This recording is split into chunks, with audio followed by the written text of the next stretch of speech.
Right, everyone, we're back for the afternoon session. We had news announced just a minute ago, so we'll chime in and take a peek and see. All right, we have my little furry friend here. My dog is part of the sound bites this afternoon. Actually, what he's telling me is that I haven't shared any of my snacks with him yet. But yeah, we're checking in now to see what the news event brought and how it's going to impact the market.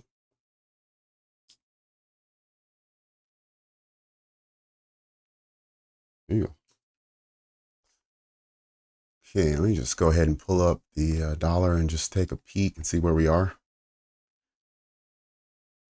In fact, let me just put this on the big screen for a moment.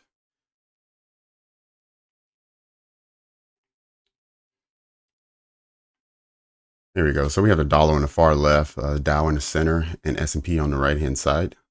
So we'll just see how these three move together. At the moment, we see same type of bullish action from all three. It's not exactly what we're looking for. It's not the worst thing, but it's not ideal for fast-moving price action.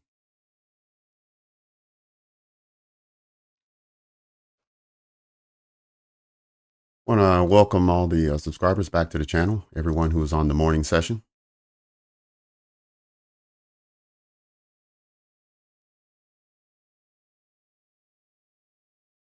Okay, 1900 in Denmark. All right, Michael, we'll try to make this a good session since it's dinner time.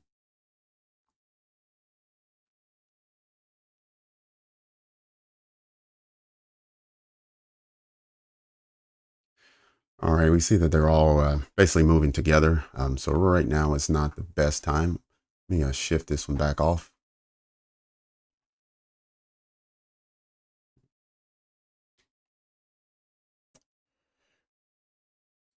Right. In fact, let's see what the actuals came in to be. Okay, so the actual came in below the previous. There was no forecast. Not sure why, but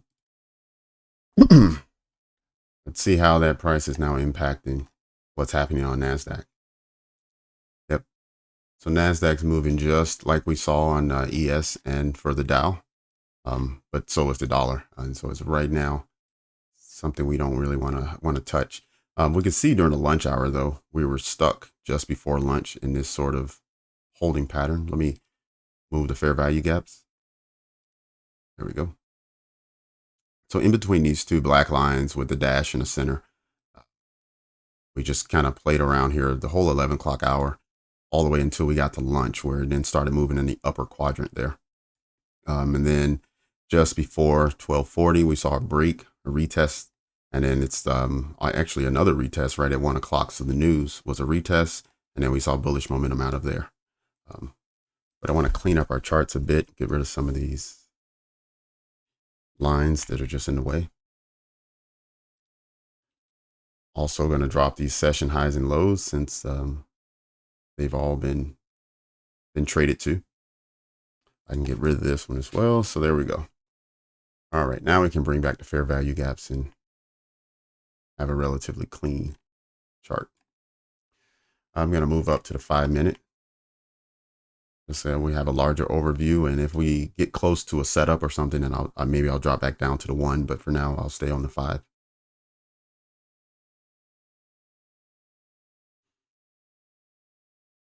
Yeah, you're right, Laughter. No, not too much. Doesn't look like a lot happened. Zach, I'm doing good. Doing good. Welcome back to the chat.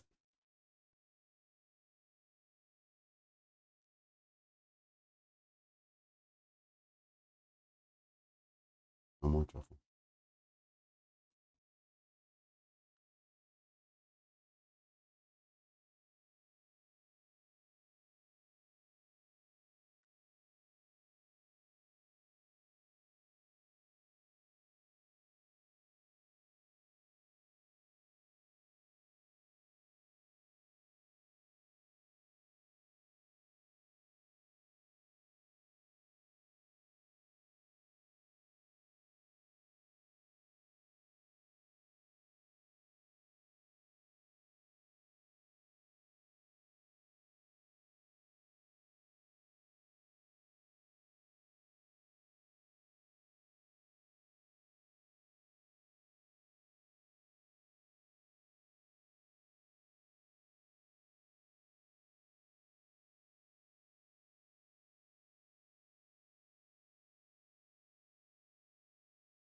off this as well.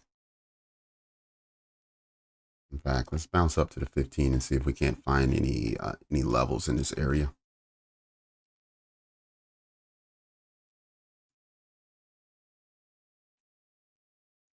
Right. Bearish fair value gaps, it looks like.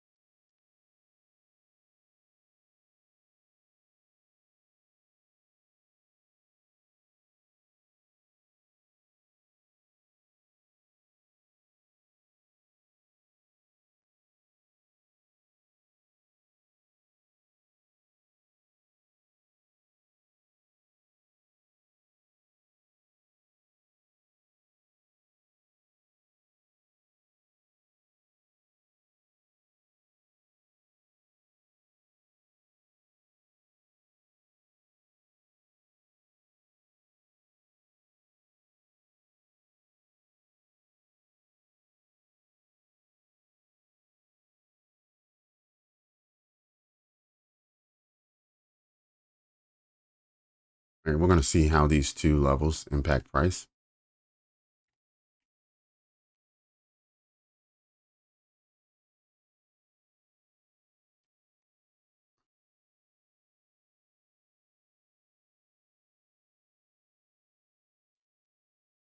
Okay, well, if I have that one on the 15, then I'll put this one down at the 1 hour.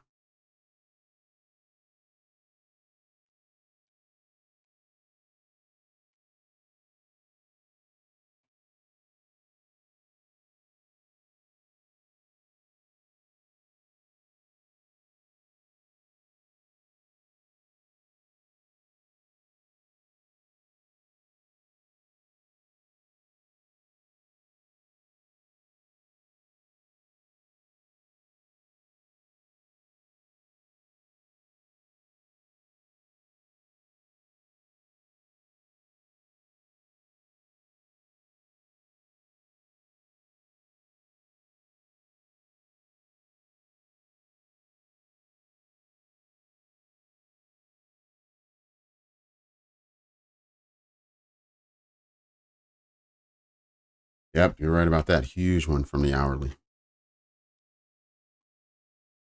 878 all the way until 968. Yeah, 90 points.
Okay.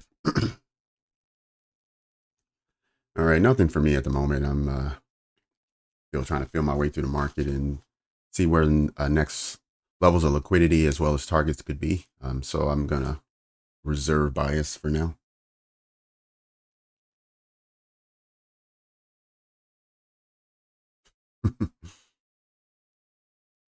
Yeah, you're right, Dustin. It could be.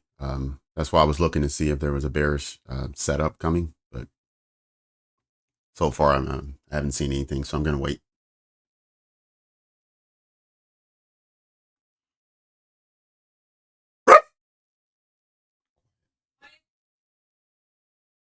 Come on.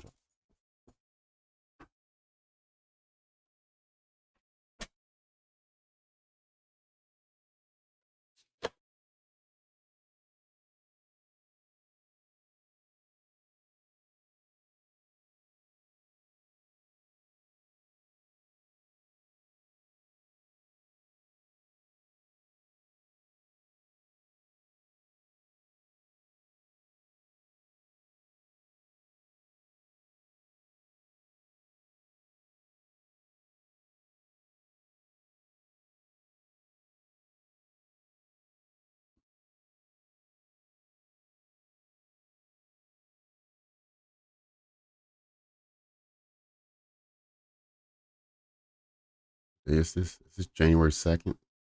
Yeah, it is. Last Tuesday. Okay.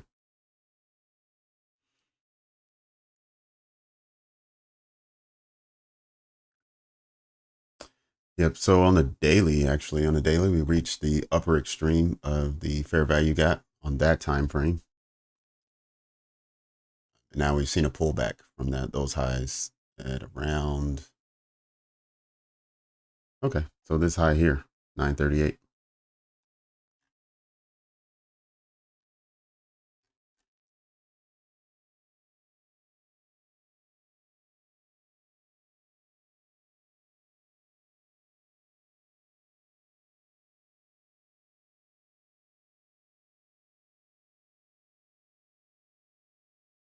Okay.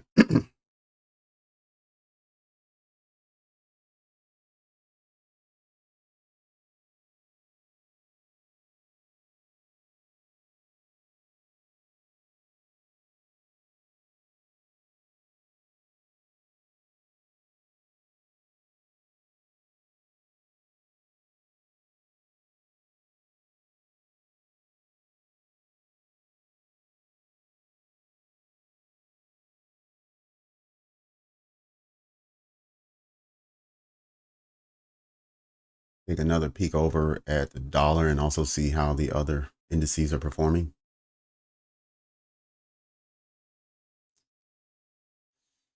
All right, all the indices are back at opening prices.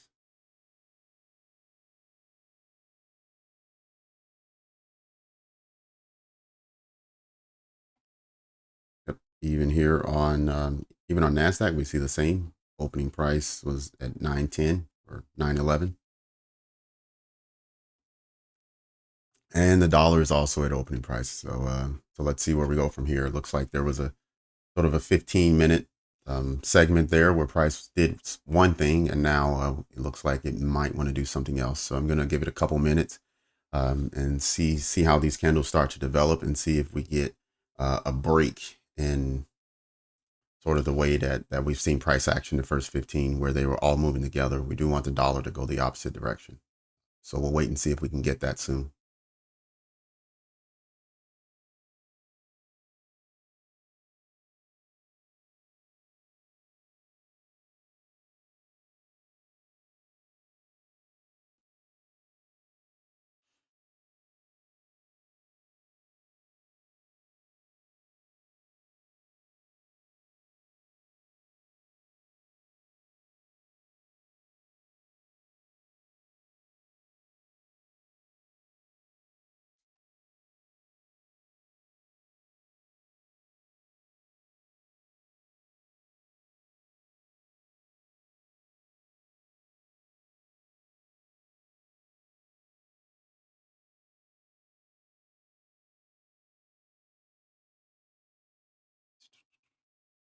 um I'm not, Michael, just to answer your question. I'm not, I don't know if I'm bullish right now. I thought it was going to be bearish before lunch. Um, Now that I'm sitting here, I'm starting to second guess that. I'm not really sure. So I'm waiting, trying to see if I see something that gives me a sign on which direction. So I'm, yeah, not 100% positive right now. It looks like so far the first 16, 17 minutes of this hour, price has gone up and down equally and is now back at the open. So I'm not really sure where to go from here. Um, and caveman. So I learned most of my trading from ICT. So I trade ICT concepts. There's a 2022 model, which is essentially a reversal, right? So you got price moving downwards. You get a market structure shift, right? So swing high, take out the market structure. Take out the a swing high, which then makes the market structure shift. You have a fair value gap, trade back down into it, and then propelled out of it.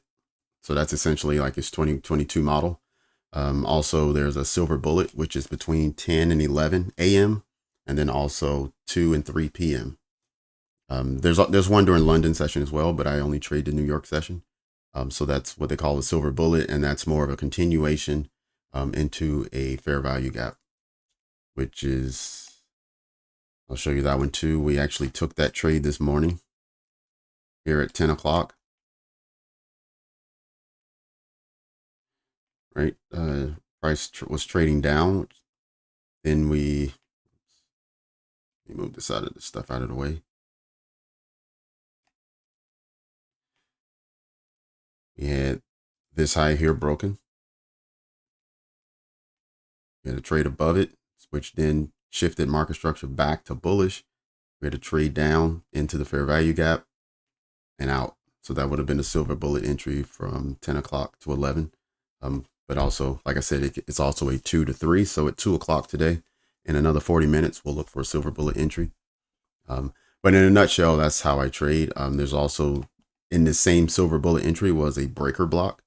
And a breaker is basically, we have a low, a high, a lower low, and then a higher high. Right? So then the breaker is in this area here. And so the same, the retracement from this candle back into the breaker and then out. We also had a breaker here. So you have a low, high, lower low, higher high. Oops. Oops. There we go. Right. Low, high, lower low, higher high. Create the breaker. Trade it back down. Sorry. Trade it into the breaker right here. And then out. We saw price go up. So those are some of the ICT concepts. Those are the ones I mainly use. I stream in the morning from 9:15 until 12, and then in the afternoon from 1 until 4. So it's most of the New York session, but it's generally I'm looking for trades between 10 and 11, 2 and 3. But I do trade other times as well, like the power hour from 3 to 4. This 1 o'clock to 2 o'clock we're in now. Usually price, I'm not as good in this time frame, but I do look for setups. But I hope that helps.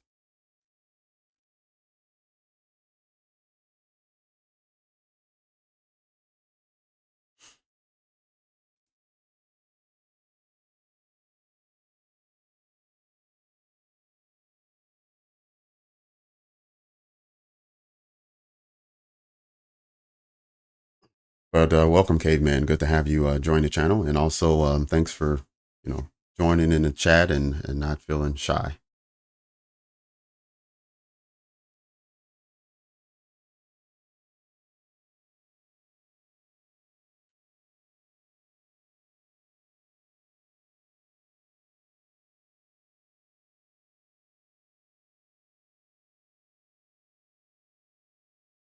Yep. Since you're new here, Caveman, do you have any trading styles that you like or any time frames that you're into?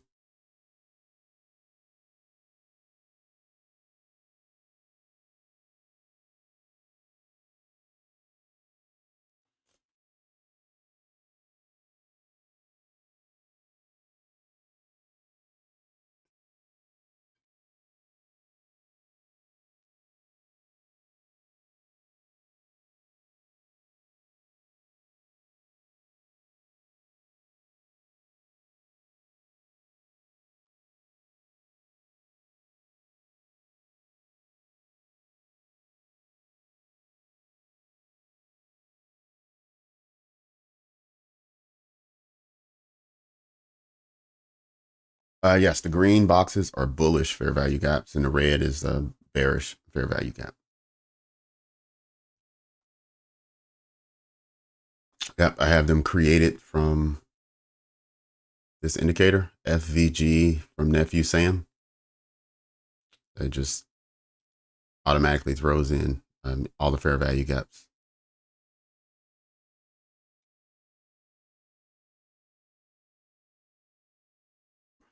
Oh, glad to have you.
Oh, okay.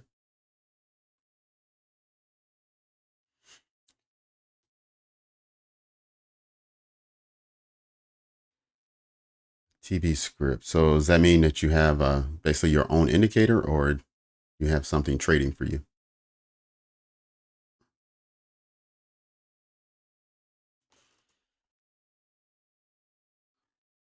Mm.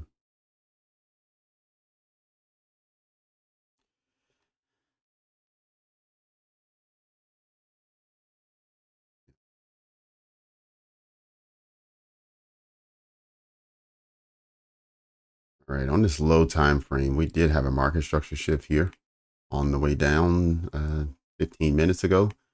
We're above it now, but let's just keep that in mind that until we break above the 930 level, 932, we're still showing bearish momentum right now.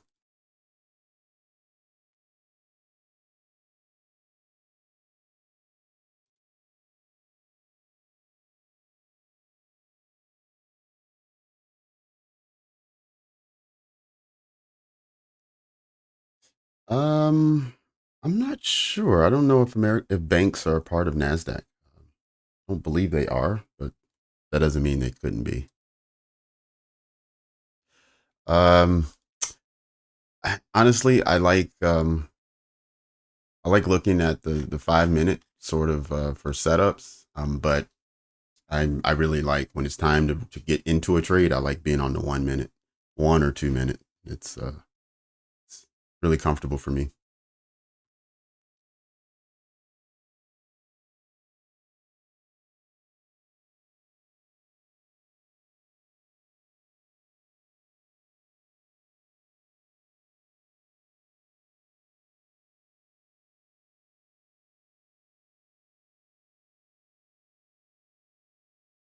All right, we're about halfway through this 5 minute candle. We want to see if it can stay above this midpoint and close above the midpoint, and if there's any bullish momentum out, or if it closes below and we start seeing this line I have drawn at 693, or I'm sorry, 893. If we start seeing 893 pressed into.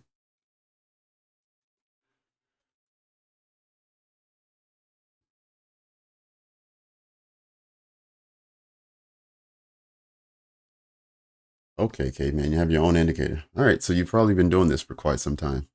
Um, Well, it's good to have you in the channel. If there's anything that you can add, or if you jump into a position, don't be afraid to let everyone know. We're all different style traders in here, so you'll always see somebody who's talking about being in a position, even if I'm not in a position.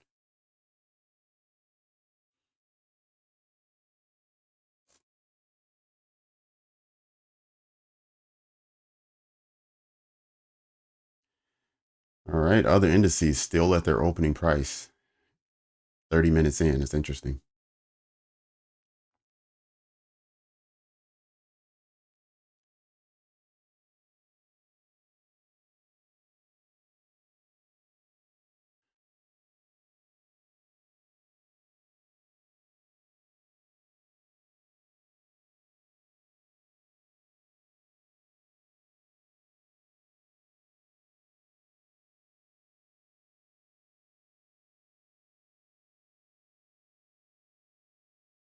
And I'll have that blue line marking the open at 1 o'clock.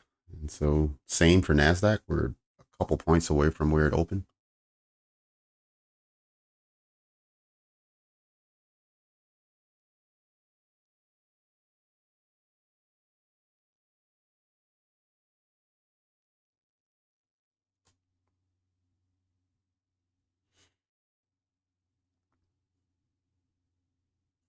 Mhm.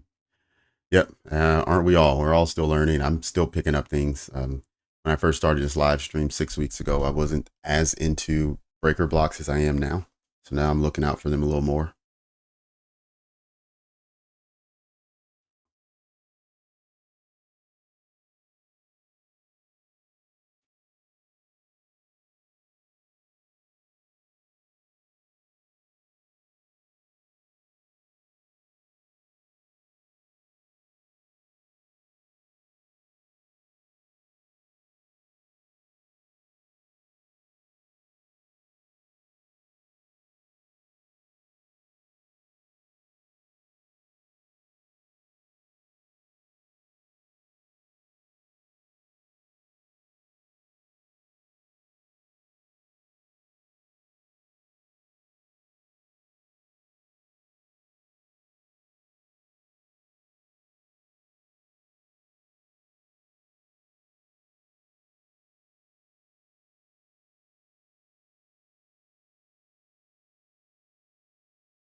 Mhm.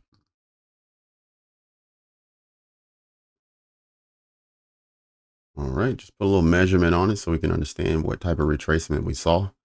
We did get a 61% retracement 10 minutes after the hour. And this is based on a price leg from 11:30 through lunch.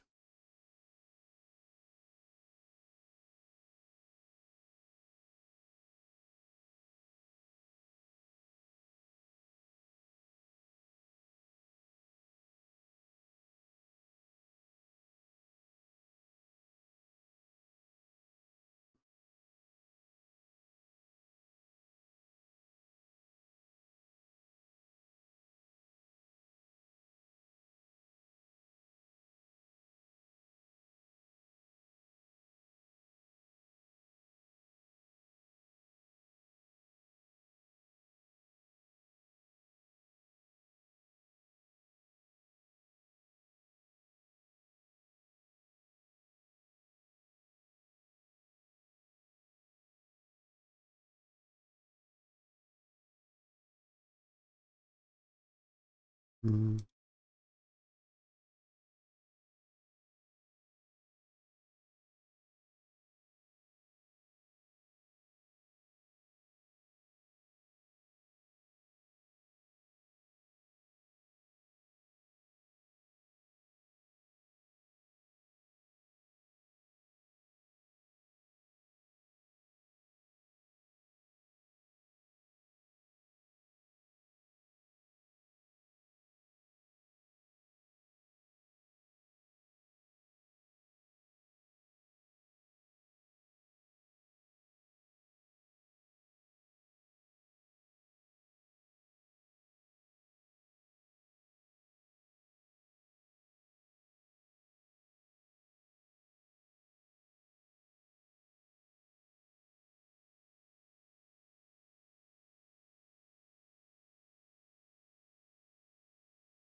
Mm.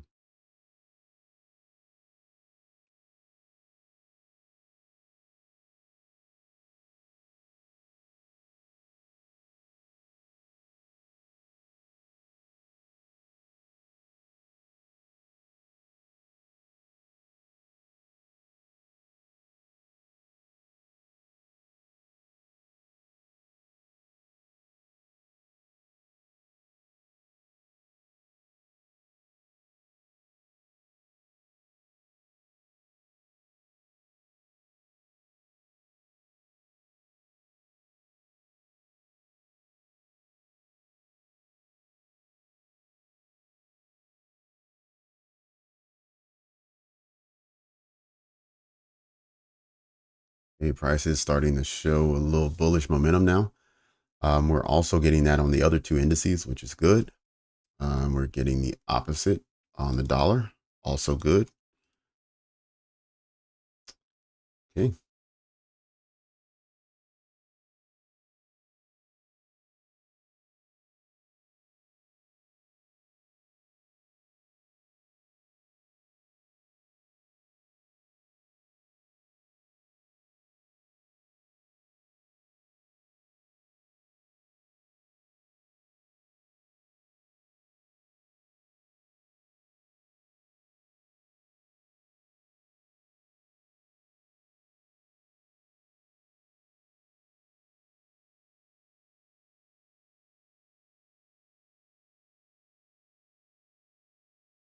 I honestly, Michael, I was negative until my trade during the London, and I'm positive based on the New York trade this morning. But up until today, um, up until yesterday, I was right at break even. Yesterday was a negative day, and today was a bounce back rebound. So I'm slightly positive. So not I'm not I'm not killing it just yet.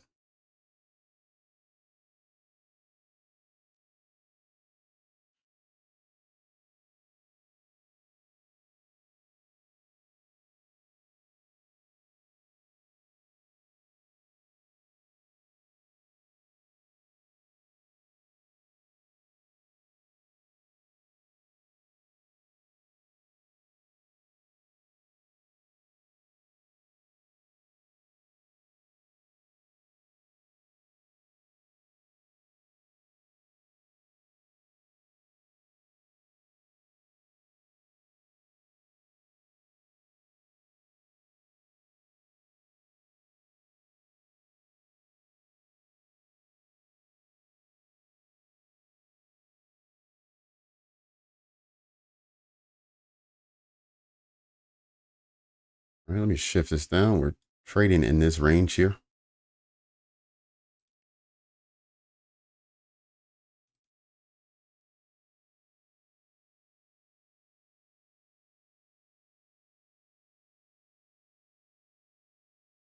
Remember, this blue line is the open of the hour.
It looks like we may have to wait until next hour before price shows us where it wants to go. So we'll just continue to be patient and wait for a signal.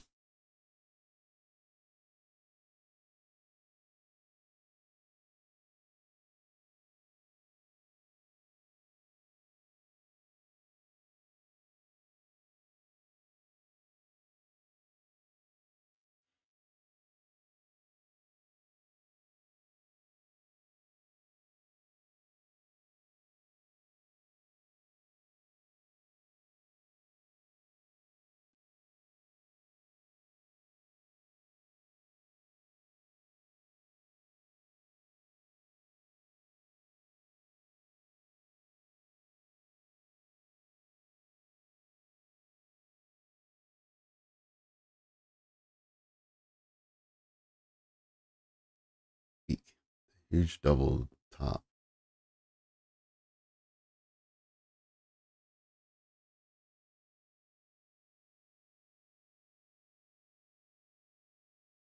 Yep, absolutely. It is good to zoom out sometime. We look at the weekly here.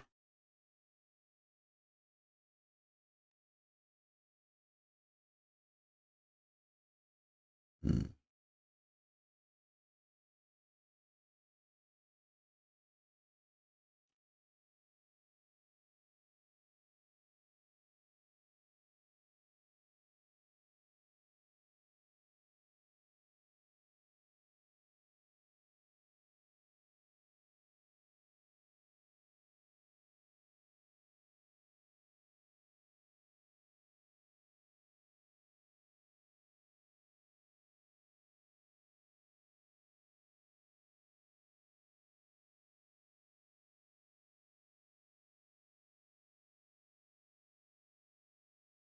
Actually, not a bad idea since nothing's really happening with price right now.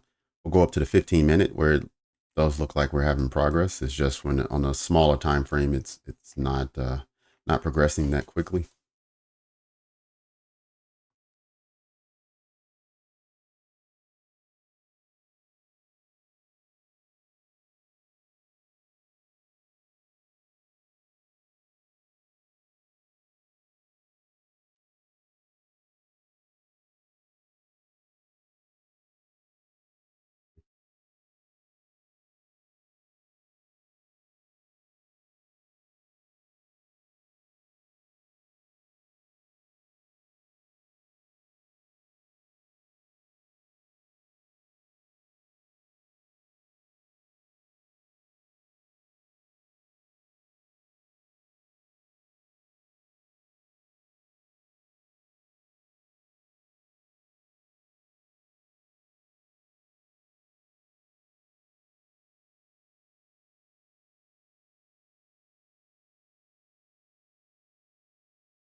All right. While we're waiting for price to continue to develop, any questions or comments? Anything that we can talk about while we're waiting?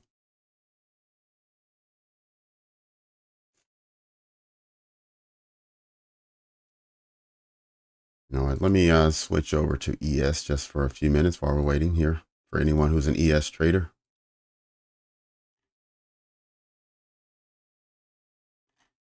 Let's see if we have that same fair value gap, and yes, we do.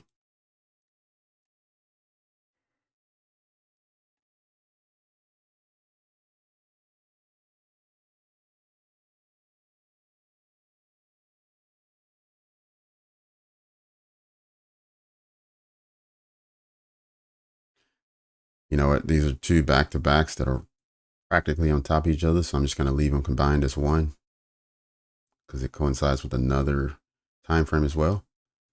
We have the new week opening gap above that.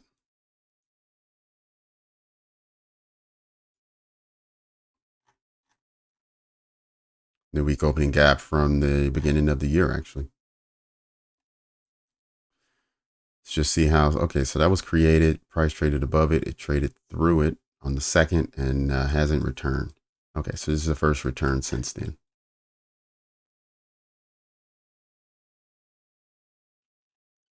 So I just wanted to show ES for a few minutes while we were sitting on Nasdaq, just because a lot of people trade ES in this room, and I'm rarely watching their lower time frames.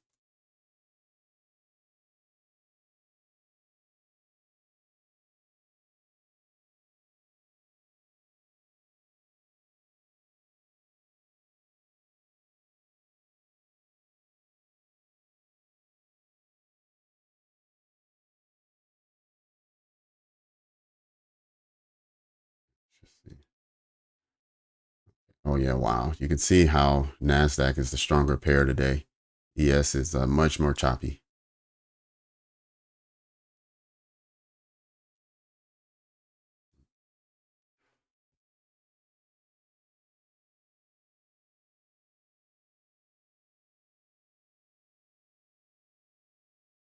Okay, yeah, how I would do this? Sure.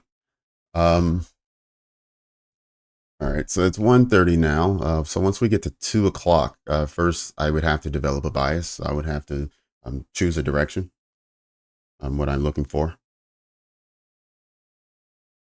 And once I decide which direction I'm going for, then I'm going to go down to the 1 minute. Right? Sometimes you'll see where it won't show on the 1 minute and the entry was actually on the 2 minute, but for the most part, you can find that entry on the 1 minute. So that's why I like to go there as my go-to. Um, and if I'm long, right, I'm going to wait and just kind of look at the price range, the leg that I'm looking at, right? So if we have this price leg here, and let's say price is doing this little thing and it's just, um, let's say it's exactly at the space is at now. So this high has not been taken. It's still available. And I start seeing price breaking down. I'm going to want to look for price to get below 50%, which would be a discounted price range. And then I'm going to look for a fair value gap. So in this case, I would be looking for an entry here. Below fair value gap, it's inside of an optimal trade entry, which is 62% and 78%. And I'm going to look for an entry right at the fair value gap here. And so from there, I'll take the long tool. I'll want to enter immediately when it touches the fair value gap. I see this candle right here created the fair value gap. So the candle to the left is the one that contains the stop loss. So I'm going to put that there. And now I'm looking and it says my stop is 2.75 points. So a 1 to 2 trade, I mean, it's not a lot.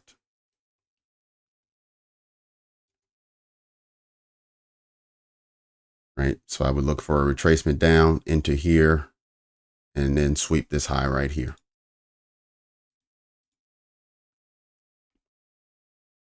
And based on how much I'm willing to make or how much I want to make, since this is a small entry, I would have to go in with multiple contracts for 5 points, which is $100 roughly, $110. So for $110, I'm going to probably go in with 5 contracts or so and try to get 500 out of that trade. But that would be the trade makeup and how I would approach the silver bullet. If there was, since we're close to the top of the range, that's why it's not a lot of places to go. But if there was more, maybe some more targets above, then potentially I would look for a double top or some sort of bearish fair value gap to trade into, something like that. But for the most part, I like 1 to 2. It's the way I back tested and I feel comfortable with that risk reward ratio. And so then I would just leverage up based on how much money I was trying to make. That would be a silver bullet setup if it was 2 o'clock. But right now it's 1:47, so we're not there yet. And I would have to be long. I would have to have a long bias. It'd have to be 2 o'clock.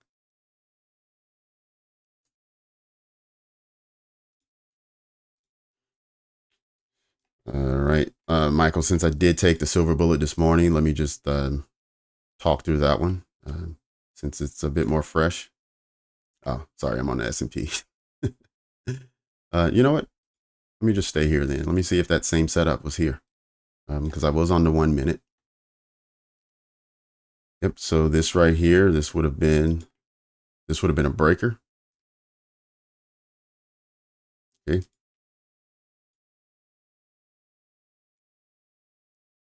There's a fair value gap inside of this breaker. So then we'd be looking for a unicorn setup. And on this time frame, it looks like it never hit. So it never gave you an entry here on the 1 minute. And that's why I was saying, like, sometimes the 1 minute won't give it to you.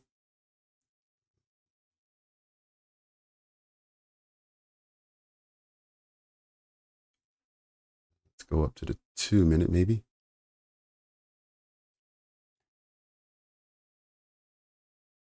There we go. All right. So in this case, if you didn't look at the 2 minute, you would have missed it. But here we have a breaker, fair value gap, trade back into it 2 times and out. But again, you would have had to have a bullish bias. Your target, if you weren't like me where you wanted a fixed like risk reward ratio, like I like 1 to 2, if you weren't like that, then your target would have been something like this. You would have said, I want these equal highs. Right. In this case, it looks like you'd have had to wait and wait and wait, and to eventually delivered what you were looking for at 12:38, even though you would have got into a trade at 10:20. So it'll have taken you a couple hours to win that one. I'll show you what it looked like on Nasdaq.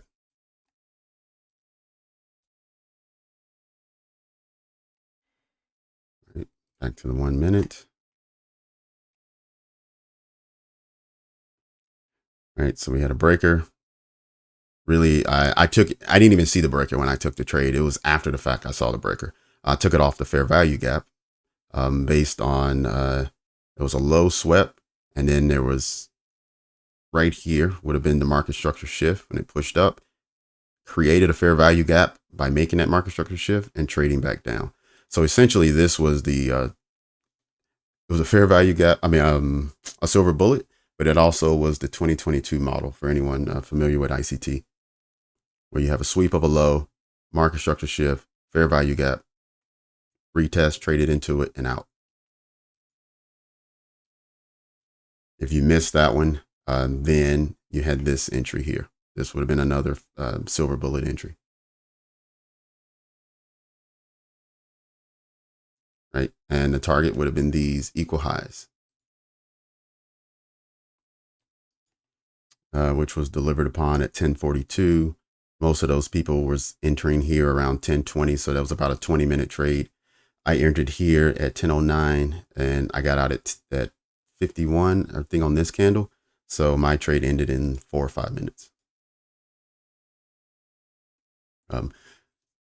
But as you can see, Michael, leading up to the silver bullet, we were selling, but I was bullish. So I was waiting for a fair value gap on the bullish side to create first. No problem. No problem. All right. Back at Nasdaq, it looks like we didn't miss anything. I was nervous that while I was doing the explanation that maybe we missed something, but it looks like we didn't miss anything there. We're still in between this high and low created during the 1 o'clock hour.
All right, everyone, we're into another macro session for the next 17 minutes, it looks like. For anyone who hasn't already, please hit the like button. Let's get YouTube to send us a few more traders during our session. We have 2 more hours to go.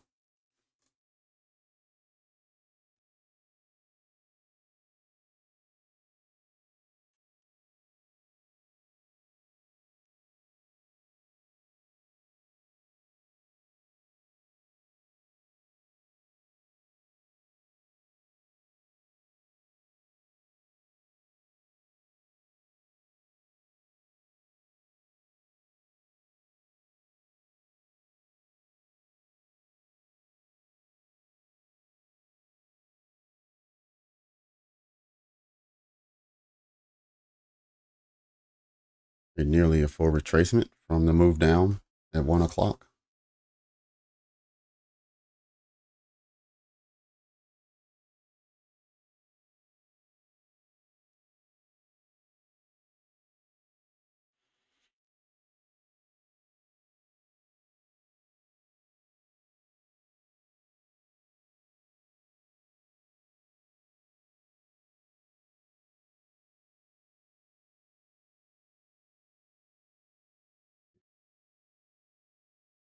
Yeah, just keep in mind that when we broke this low on this move down, sentiment turned bearish on this time frame.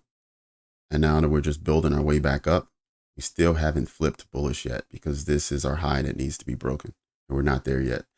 So be careful that we don't get a fake out where you get a push up to this level and then you start seeing it set up for a bullish move downwards. I'm sorry, a bearish move downwards. If that happens, we may want to go with the bears, but we'll wait and see. We want to see if this high can be eclipsed.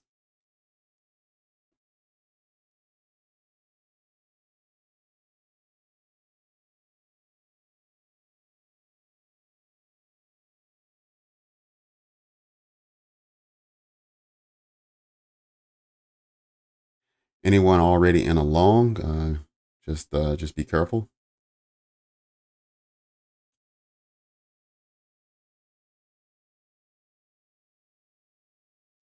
Yep. Let me see if any of these long setups, according to my strategy, my take profit level would still be open.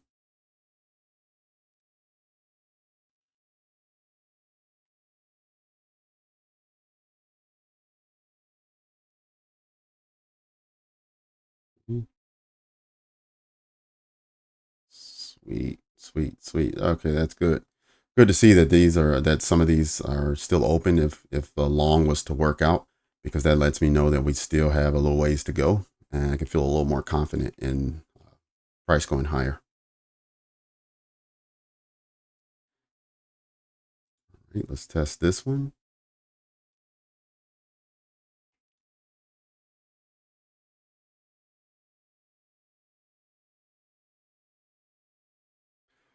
All right, so if all of these fair value gaps deliver 1 to 2, we will end up above this level here, which would then send us back bullish. So now we just wait and see if that materializes.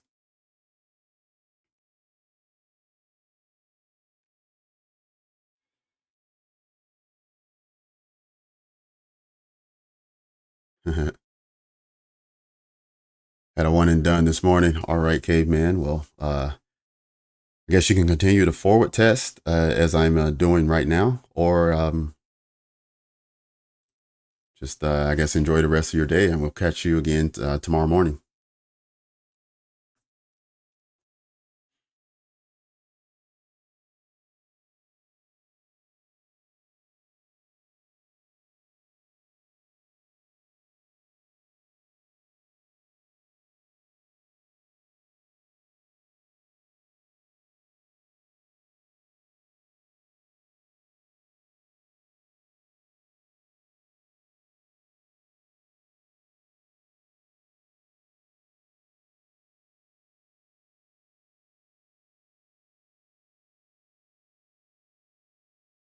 Another 90 seconds before 2 o'clock.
Oh, okay.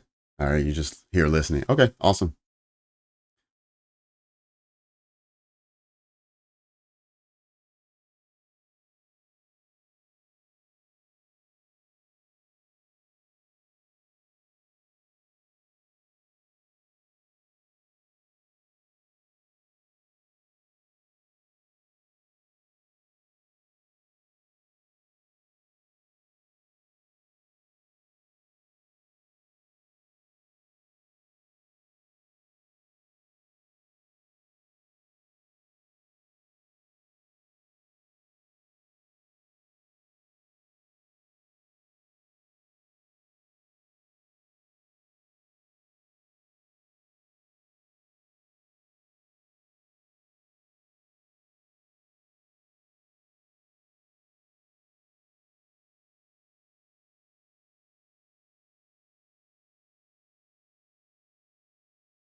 I'm looking for equal highs and lows just so I can see if there's any really close low-hanging fruit targets.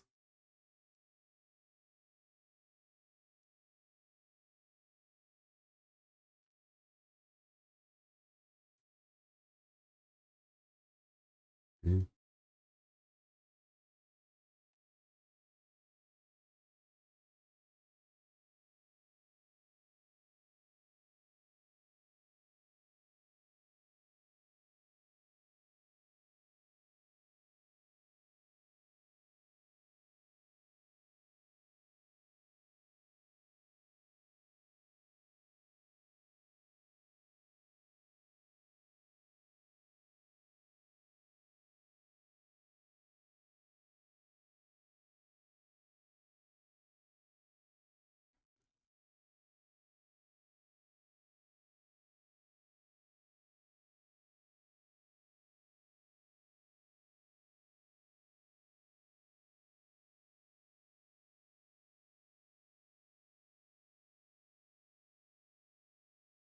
Okay, so we're after 2 o'clock now. We drop down time frames.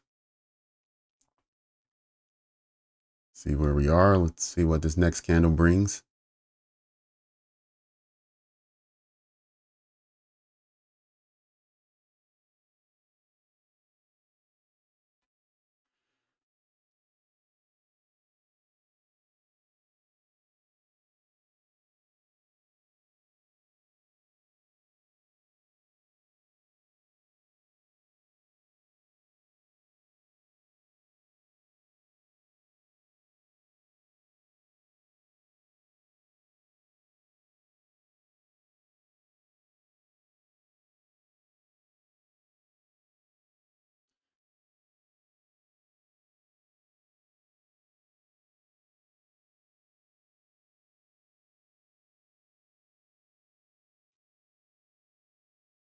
Okay, we had the dollar sweep last hour lows already.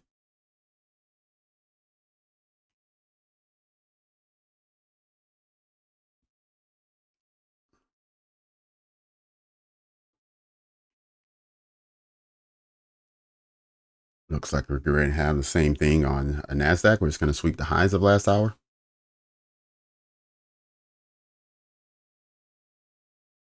All right, there it goes. So the first trade, if anyone took a 1 to 2 out of this fair value gap at 912, you have been paid. You've gotten your 20 or 19 and a half points. So let me remove that off.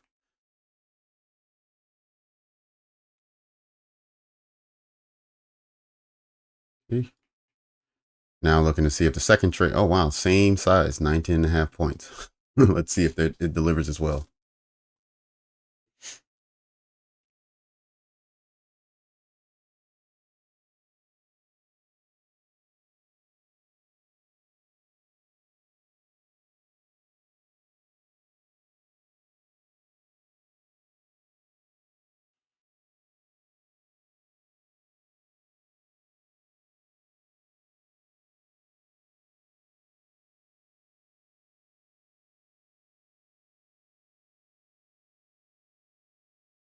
Nice, Vivian. Awesome.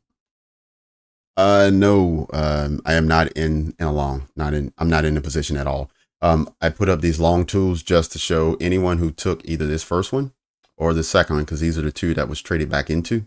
I just wanted to show what they look like because when price was here, I was wondering if it would break down. And the reason why I put this long tool is that it showed me that if this long tool is going to deliver, price will not break down until getting up here first. So it just gave me an expectation of where to look for it.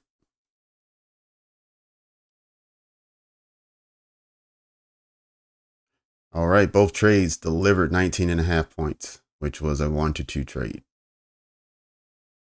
I just one tick so far. Let's see what happens afterwards. Let's see what the next candle brings or how this one closes. Let me remove the long tool.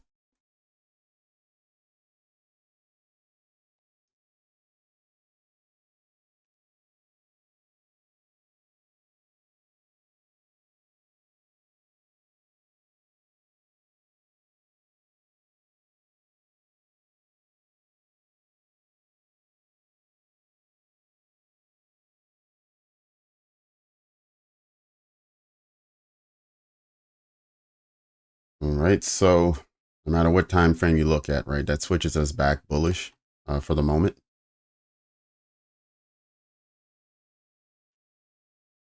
And we just want to see if price continues to support that.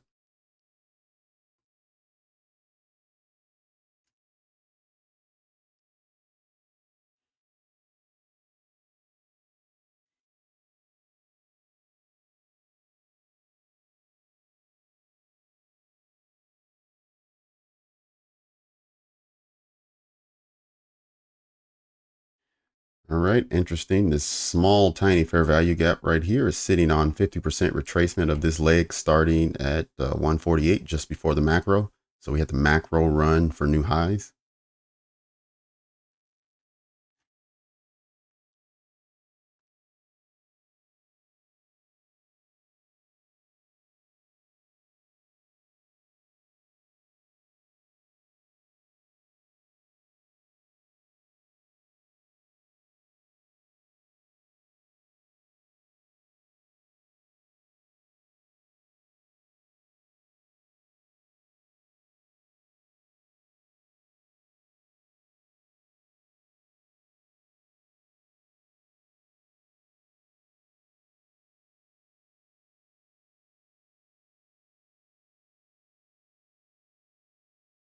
Okay. All right, let's test some other smaller time frames and see if we missed something. Oh, geez, unbelievable. There it is.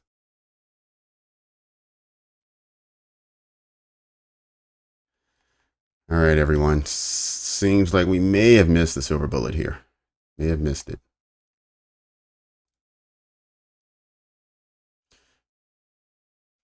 Just like this morning, it seems to have happened right after the bell happened. So here we are at 2 o'clock. We break the high, which switches us back bullish. And then we get a fair value gap created right there.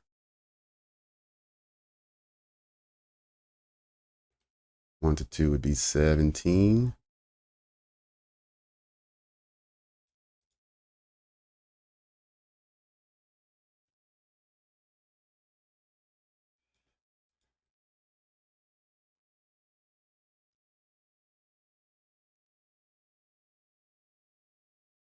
Hey, good afternoon, Phoenix.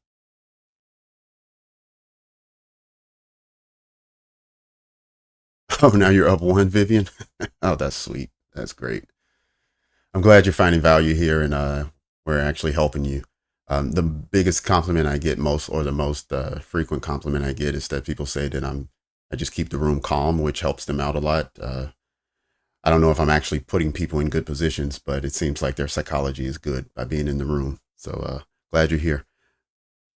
Erison, Turkey. All right. Welcome. Welcome to the group. Good to have you.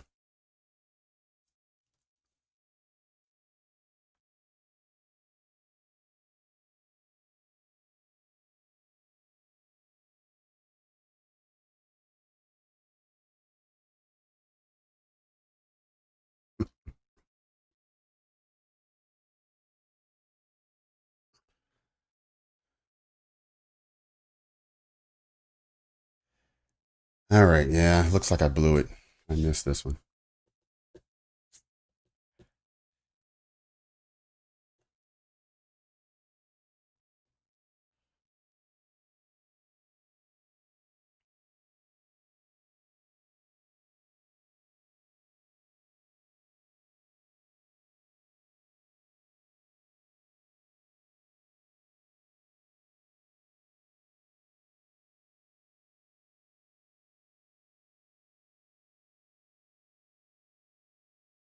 Target 947. 947.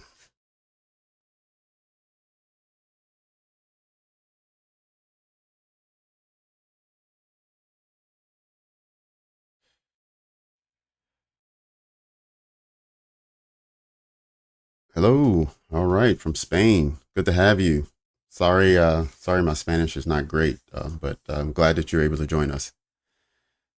Michael, sorry about that, man. But hopefully you're able to pick up some of what I was talking about, the silver bullet, and how I would have approached this one had I saw it in time. So it was more or less me figuring out market structure. And when we traded down, we actually went bearish and we just slow grinded our way back up. And we didn't hit bullish market structure until we took out the high. If you look at the time that happened, it happened at 2 o'clock. So you switch back bullish. At the same time, you create a fair value gap. You trade back into it, and then off you go.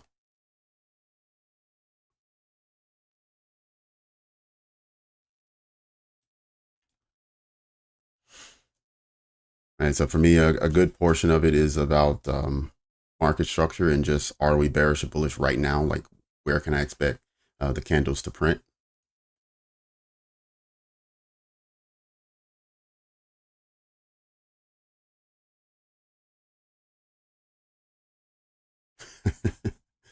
$9.32 already. Oh, sweet. Okay.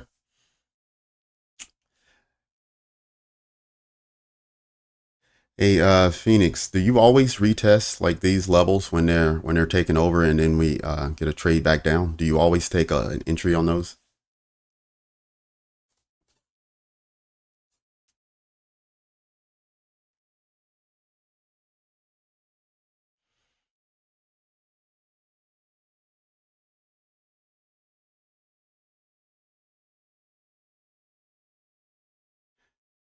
Yep. So everyone, I missed this silver bullet, and it's because I was on the 1 minute, and it delivered on the 2 minute today. So it happens.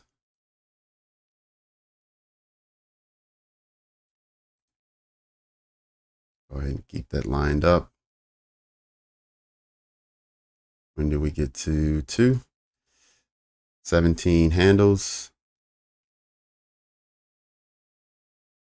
And there we go. There's delivery.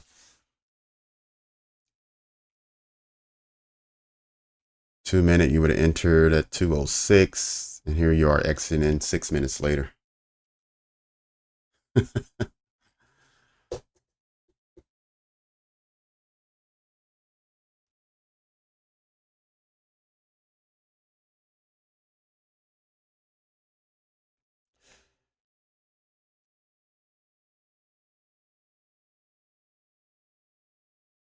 Holy smokes.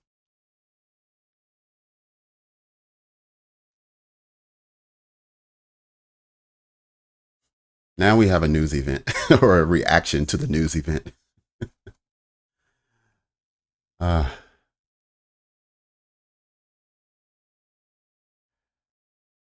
all right. Congratulations to everyone who caught that trade.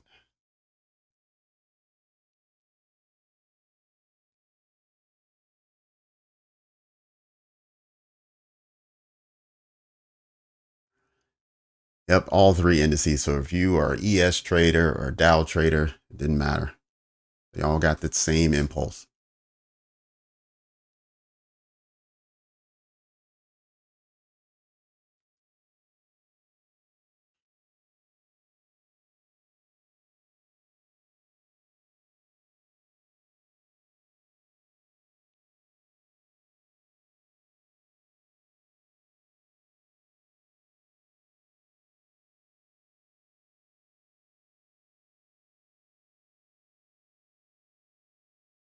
$17,000. Okay.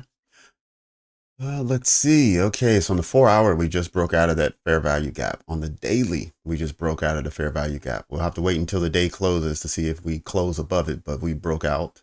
Um, there's a weekly fair value gap that we are now retesting, the one that we were in all of last week and at the end of the year before the price moved down. So we're now retesting those levels. 17,000. Yeah, we're super close to it. We're not far. You're talking another 30 points. That absolutely could happen. I'm going to stay on this lower time frame just in case price wants to quickly reverse or do something. I want to be able to see that kind of market structure shift.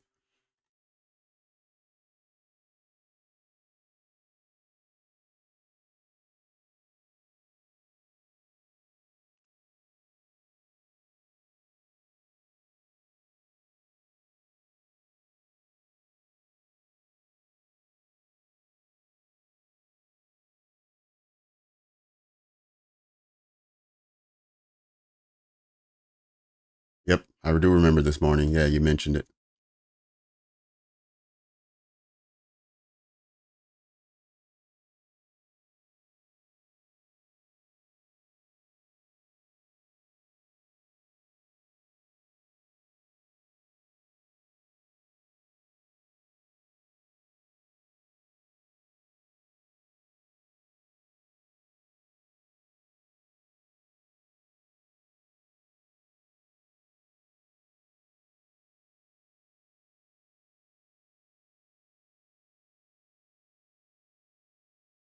Earlier I asked if this level right here.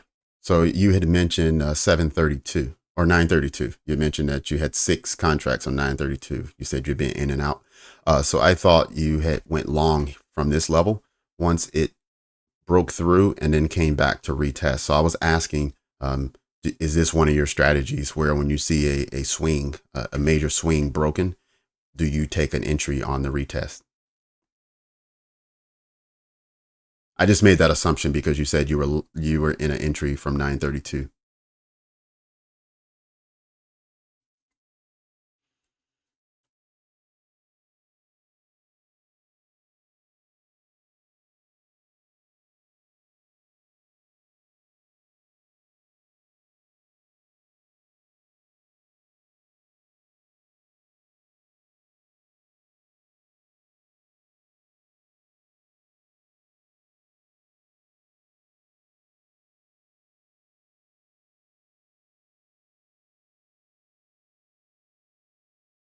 Let me go back to the 15.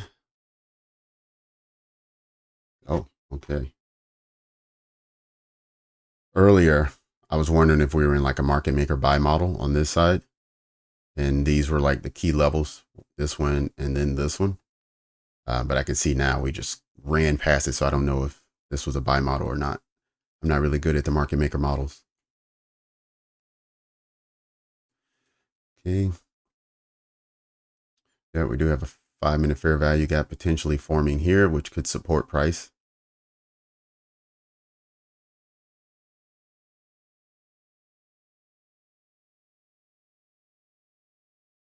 Okay. Entry's hard to explain. I got it. All right. I'm going to drop these brackets we have when we were waiting for price to break out after the 1 o'clock sell off. And I'll also drop this blue line, which was the opening price at 1 o'clock. We don't need those any longer.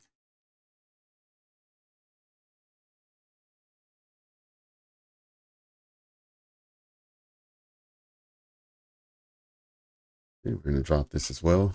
No longer need that.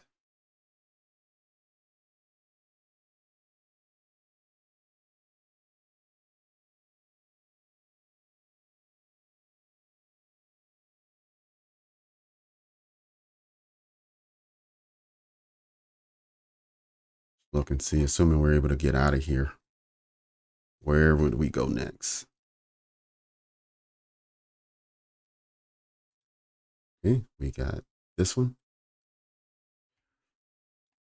And then we have this one.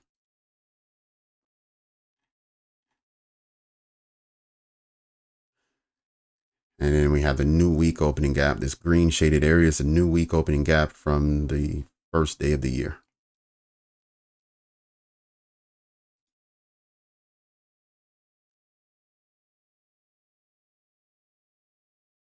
Okay, so we have our next 3 levels above us, and then there's a new week opening gap, which for whatever reason I don't see anymore. Where did it go? Oh, there it is. All right, so it didn't stretch far enough, but anyway, that's what we have. And we'll see if price wants to continue going up or if we see a breakdown. But as of right now, we haven't seen a breakdown and we won't anticipate it unless it shows that to us.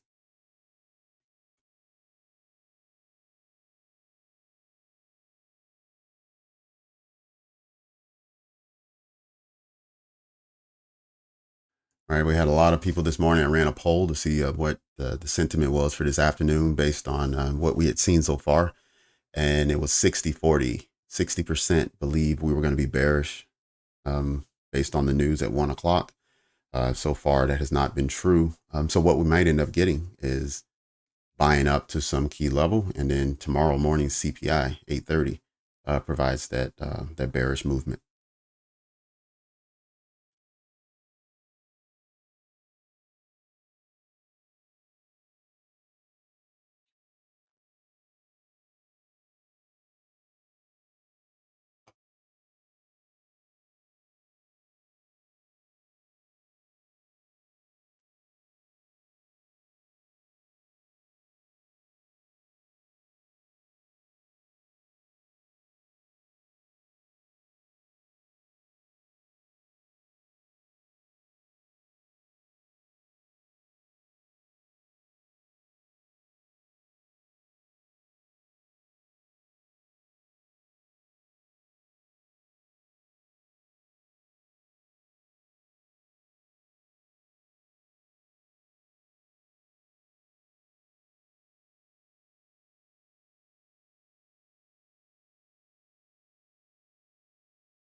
Yes.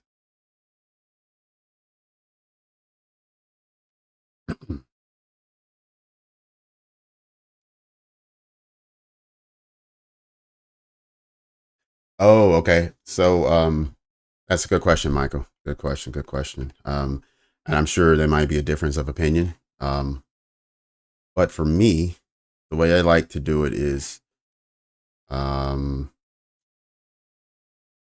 trying to find a good spot.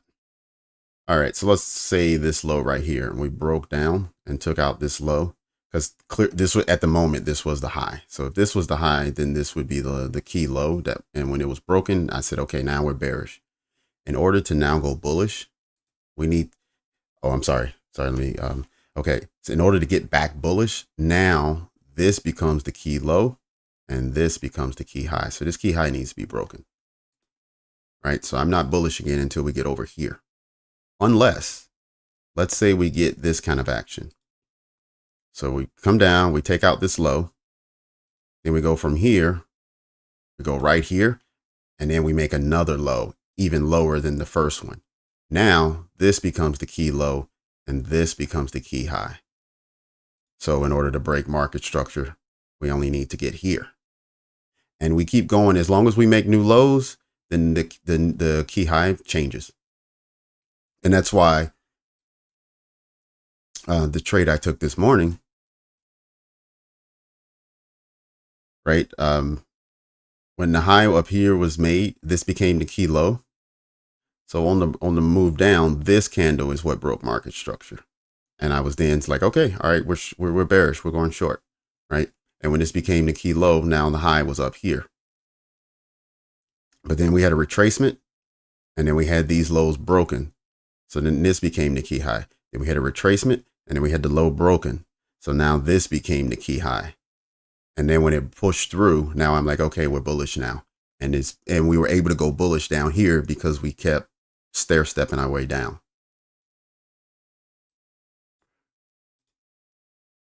So hopefully that made sense.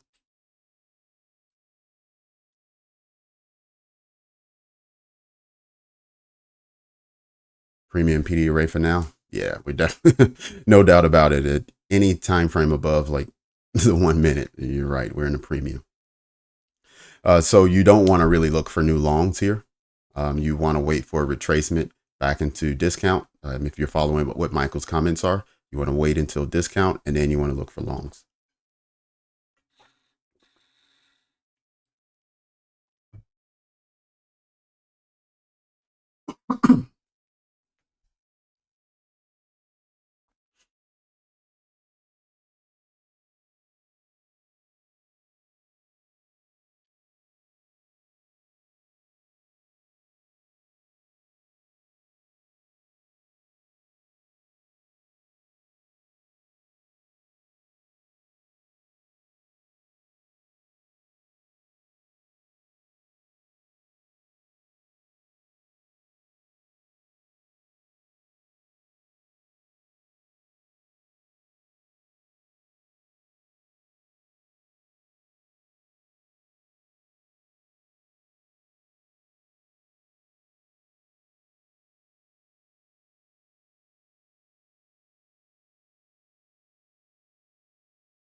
All right. If anyone looking for additional information on market structure and that kind of thing, this is a video that I found lots of value from. I really enjoyed it, and it gave me a lot of confidence that I could then go, that I then went and back tested, so I understood it for the way I see it.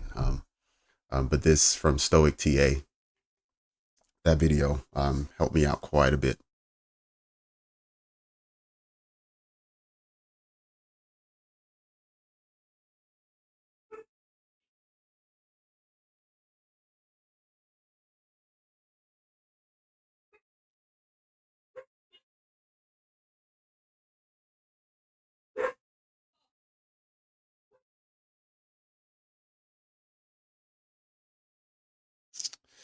Oh, the history on the trades you've made. So are you in TradingView? I'm assuming you're in TradingView.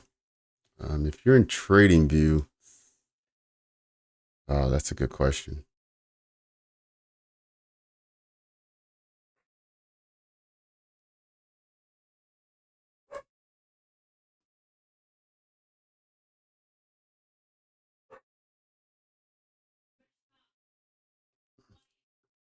Well, if you just want to see them on the screen, all you have to do is go to settings, click on trading, and then click on executions. And then it'll put your executions on the bars that when you made it, when you entered and when you exited. If you want to just get it in like a list of something that you can put in Excel, that I'll have to double check because I know it's probably here somewhere. I just haven't used it before. But if you just want to be able to see them on the screen, like the one I took this morning, right? And you do this, and then you can see I had a buy here and then a sell here. That's how you do that.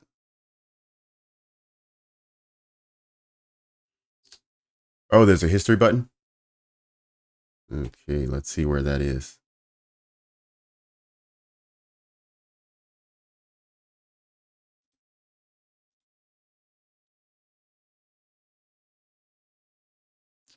I see when you click on your broker at the far bottom left, there's a export data, so that actually might have it.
Yeah, so I would try when you at the bottom of the screen where you get a chance to select like where you see your account number, and then to the left you'll see the broker. It'll say Tradovate.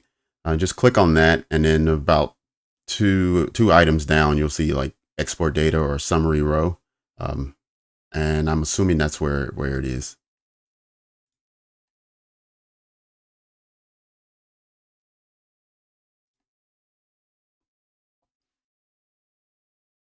Now, if you go into trading, I mean not trading. If you go into Topstep, you should be able to also pull in some data to show your trades.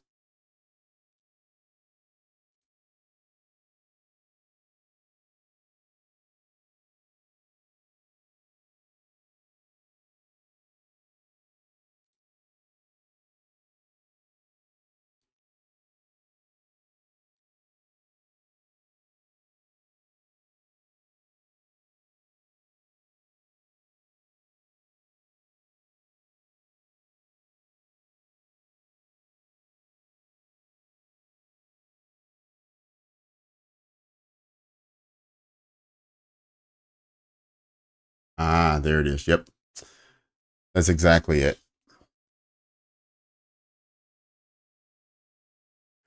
Yep, at the very lowest left-hand corner, click on the icon that says Tradovate, and then inside of Tradovate, click on Export Data, and it'll ask you, do you want positions, order, history, account history, trading journal? Like, what do you want?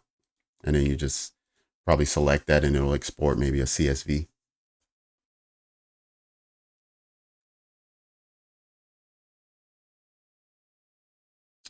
16,930 as far as where we are right now. Okay, let me see.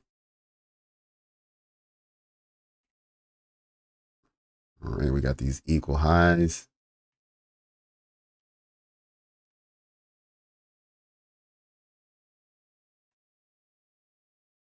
Yep. Absolutely spot on, Fred. That's the one.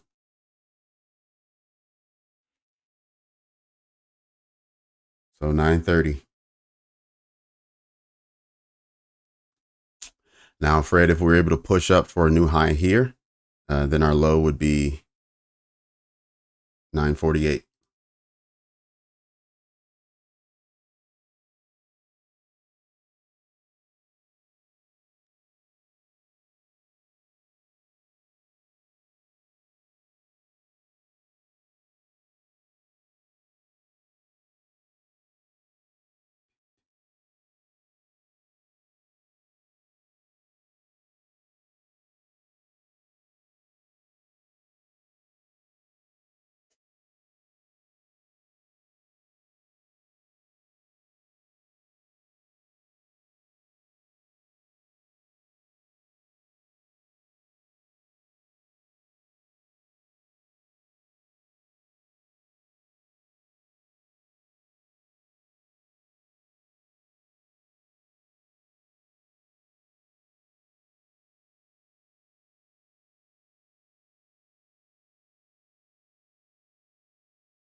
All right.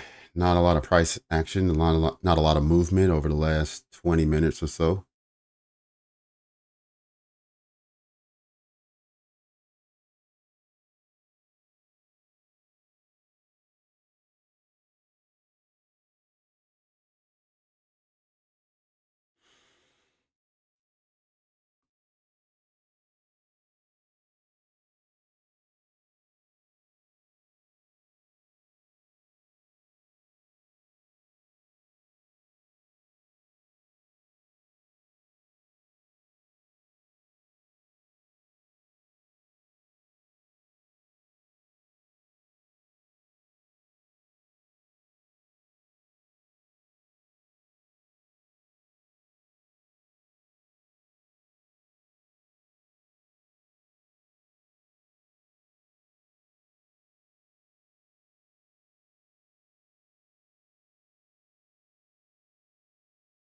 All right, everyone. We just passed the halfway point in our session today. Let's just keep that in mind as we continue trading. We got about 90 minutes left.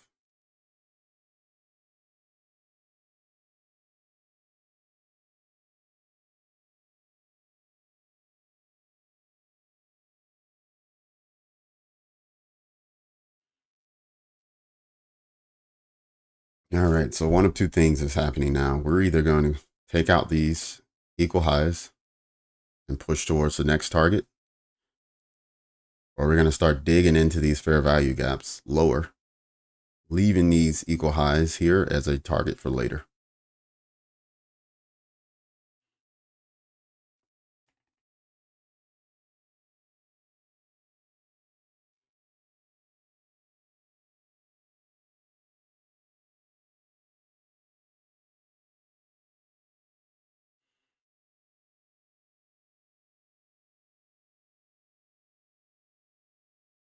First thing first, I want to see these equal highs taken. Because we had a rejection out of that fair value gap, which I know it's hard to see because it's red on top of red. But there was a trade into it and a rejection out. Right, so that didn't happen yet. As I mentioned, we'd start digging into these fair value gaps, leaving these up here, which gives us a relatively easy target at a later time. So we'll wait till when price wants to show us bullish activity again, and then we have an indication of where it might want to go.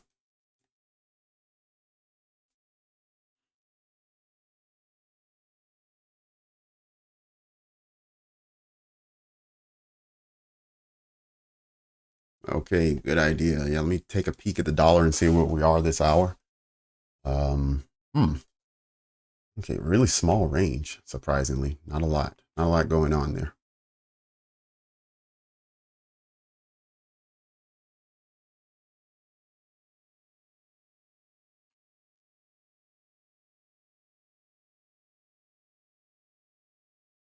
I think if the dollar pushes up, it'll probably be short-lived. So it'll be maybe a handful of minutes, 10, 15 minutes, and then we'll probably see the dollar push downwards. So for now, I would just be patient.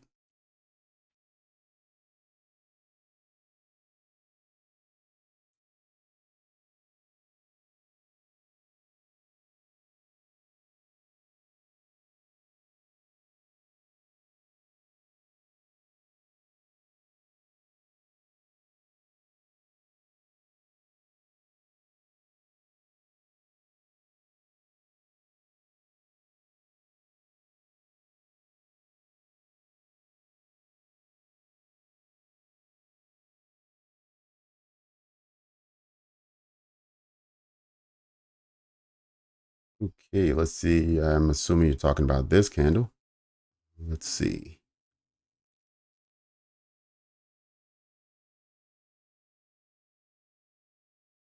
Um, it could be, Michael. But if it is, we now need to see these highs broken. So it won't turn into that until these highs get broken. And in fact, the breaker block is consecutive candles, so it's actually going to be all of these together. So in order for this to become a breaker, first we need to get this below, and then we need to get a trade above.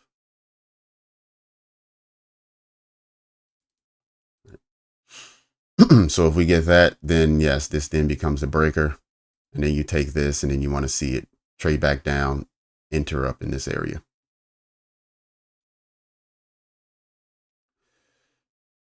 But that's if you were talking about this one. If you weren't talking about that one, then let's see. And you say bearish breaker.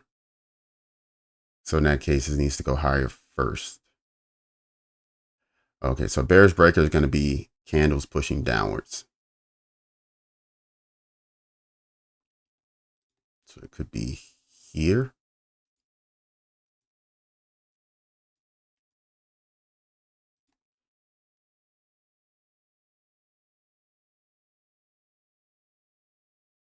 Yeah, essentially it's going to be there. So we had price push above. We had a then push below, trade back into somewhere around the 50% and out.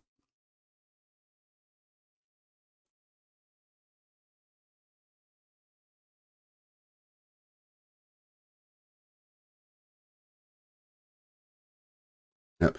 But no, good observation, Michael. You just were slightly off on which candles to use. But we did have a trade above this area, a trade below, and actually out of here at 9:55, there was a 10-point win if somebody wanted it.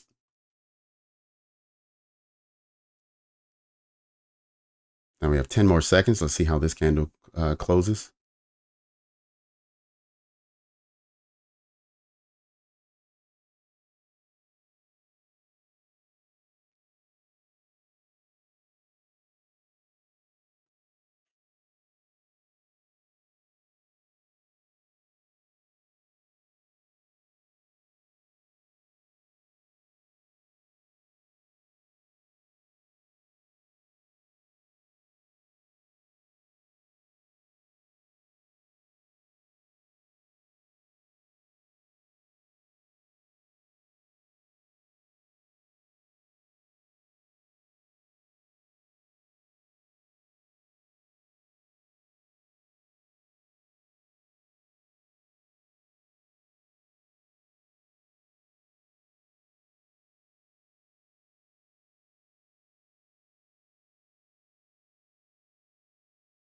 Mhm.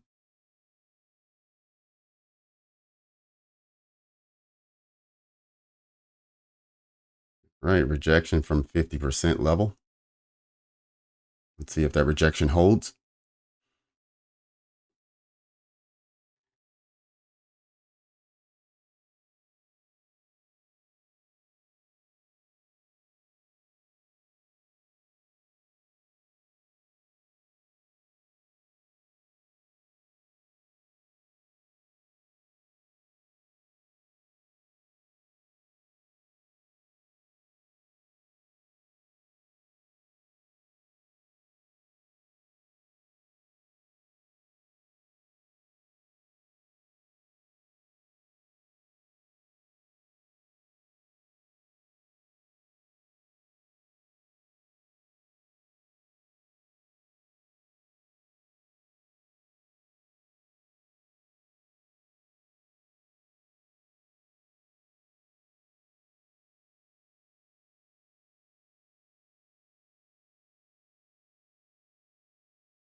All right, so not only do we have this breaker here, but we have this inverted fair value gap.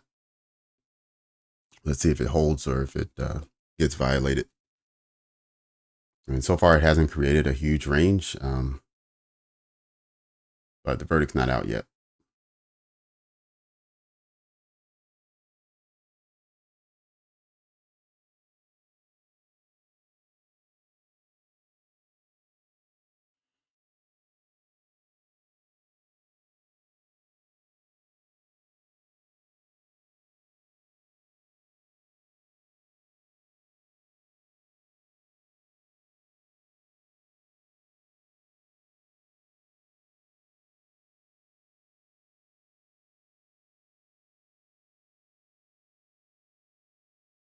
Right, 15 minutes before the hour.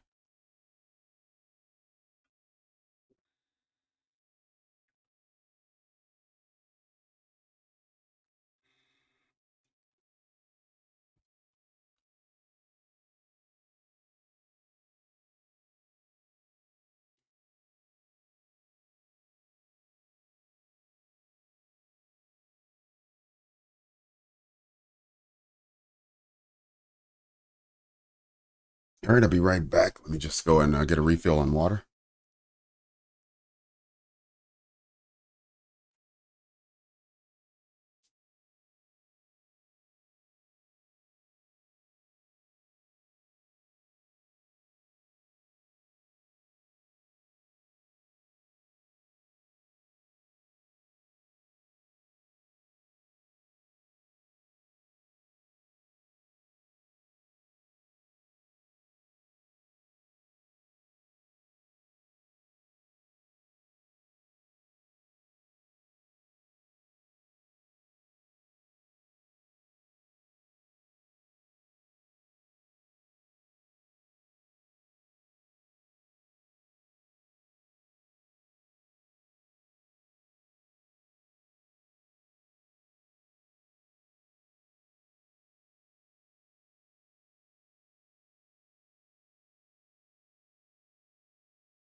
Okay, looks like the inverted fair value gap didn't hold up. Let me remove it.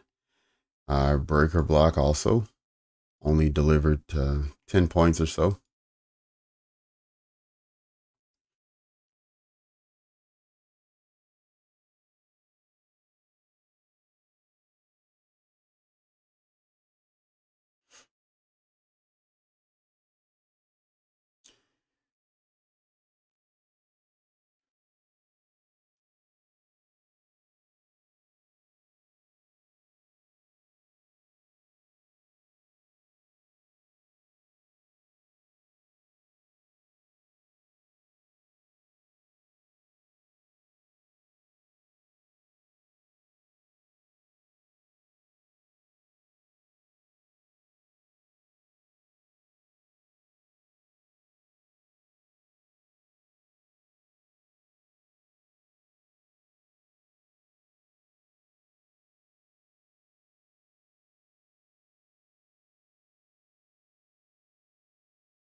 Okay, anyone who entered here on this fair value gap and was looking for a 1 to 2, you got almost there by just a couple ticks. So far has not delivered. Wonder if we're going to get a bounce out of this fair value gap and push through. And then have equal highs here and a slightly higher swing high.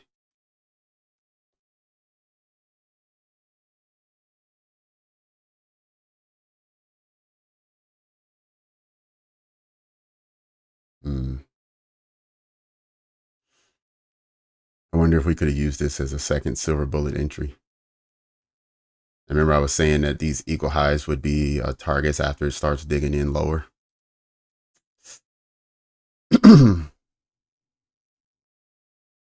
Yeah, probably something I need to back test so I can, so it'd be a little easier for me to find, is when I miss the silver bullet, how to find a second one and within the hour.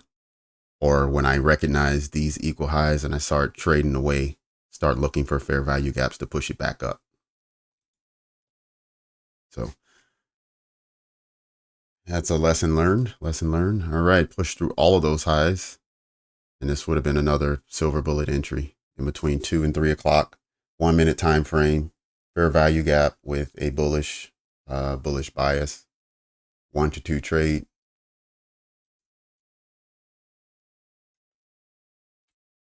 Yeah, I need to get better at that.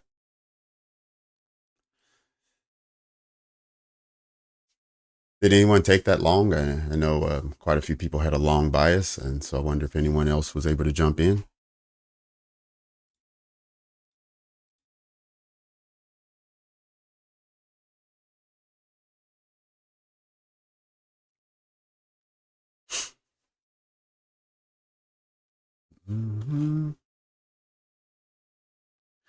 All right, busting through that fair value gap again, which is a good sign. Let's keep pushing higher. See if we can't finish the hour above this fair value gap. So then we can delete it off of our screen.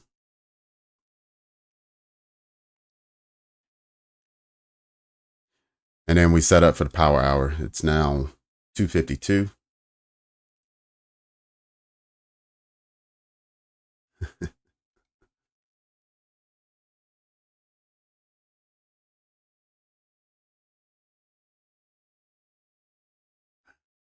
Right, no, sorry.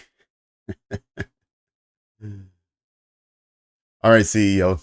Catch you next time. Yep, you're right, laughter for sure. Sneaky uptrend.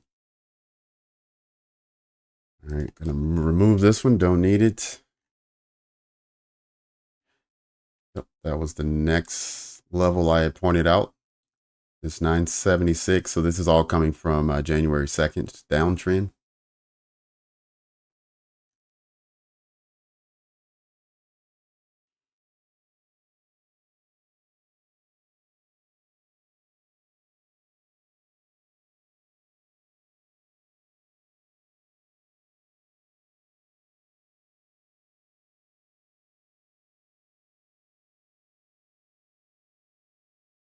All right, guys, 4 more likes. Can we get to 50? Can we make the 50 likes?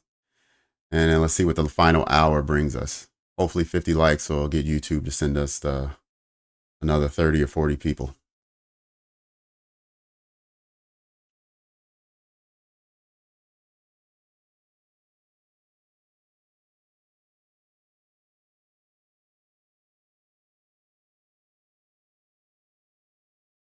Mhm.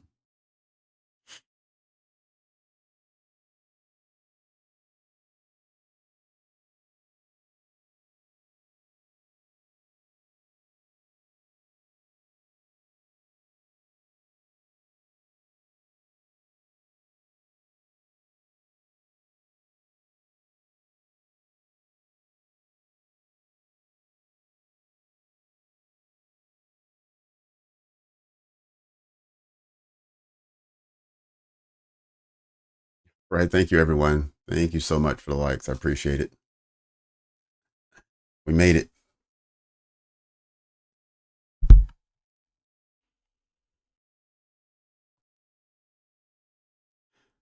Okay, we're moving into the power hour, so we'll see what the final hour has for us. Let me just check in on where Okay, so the dollar didn't do anything so far this hour. It's right back at opening price.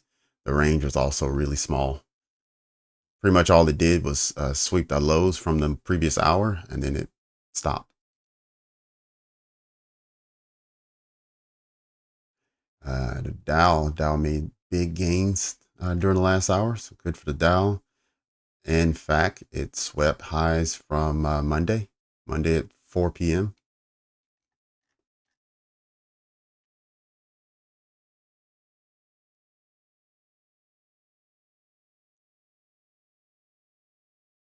ES very nearly swept Tuesday's high, Tuesday, January the 2nd. So last Tuesday's high, not quite, but almost there.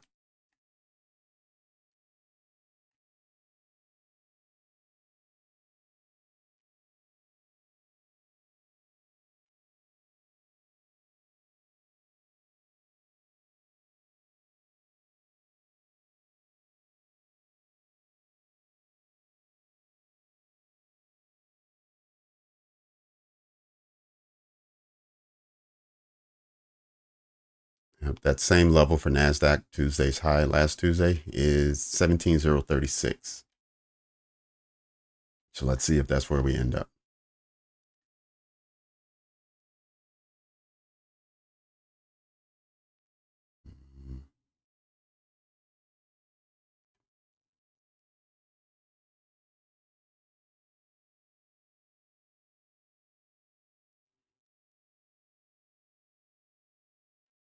Yep, I want to see if Nasdaq can reach its opening price from the year.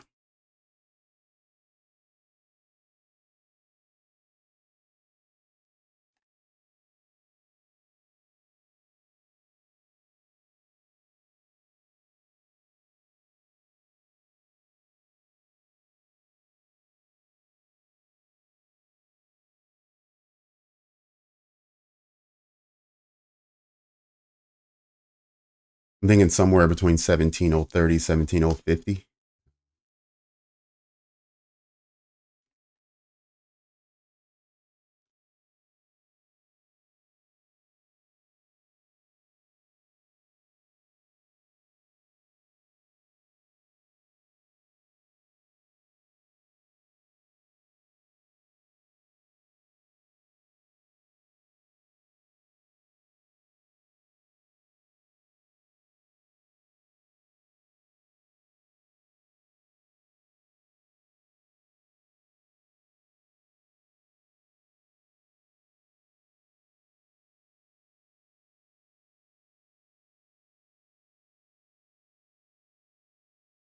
Next, and then 17,040. Okay,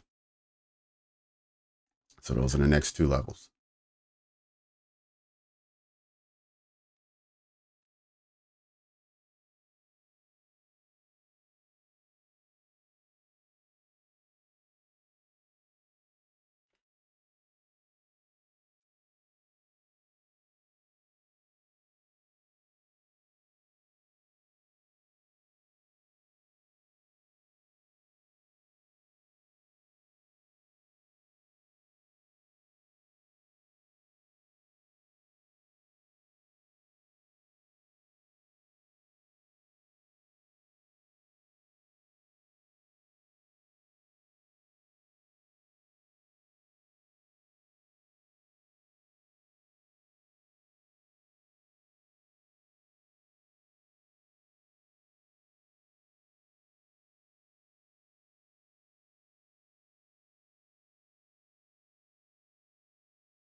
You know,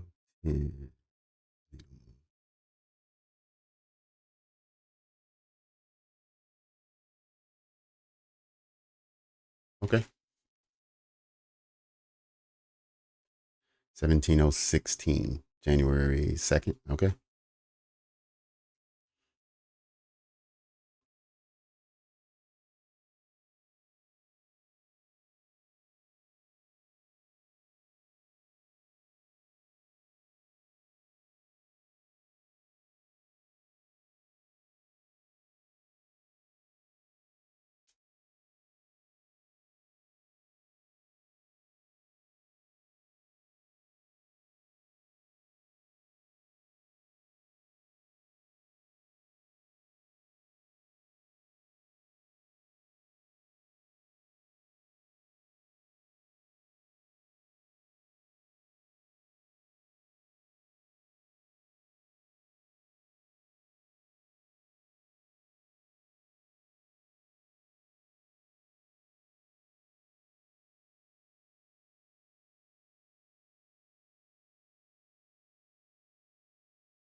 Okay, starting to see a retracement. We've already gotten 38% on the first two candles. We'll look and see if it pushes even further. The next fair value gap is right at the edge of 50%. So anything inside the fair value gap would be discount pricing. And there's another small strip down halfway between 62 and 71.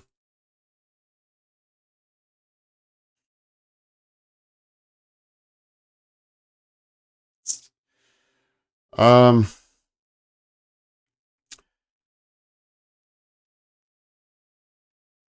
I mean, we're still bullish so far, but right now we have all the indices retracing and the dollar not doing anything. So I'm not 100% confident in what price action is doing right now. That we would push for higher targets. I have outlined what they are: 997.5, and further than that is 38.50.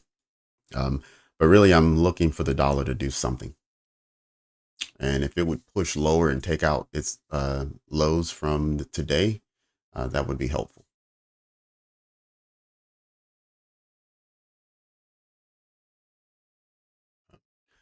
And then I would look for price to at least reach this fair value gap.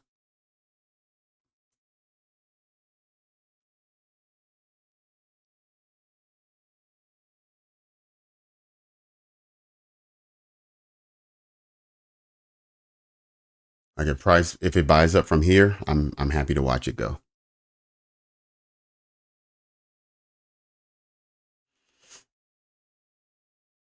Even though this was also a fair value gap right here.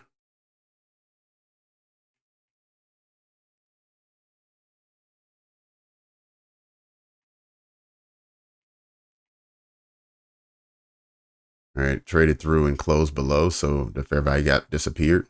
But immediately the next candle pushed above and closed. Right, but like I said, if it takes off from here, I'm happy to watch it go.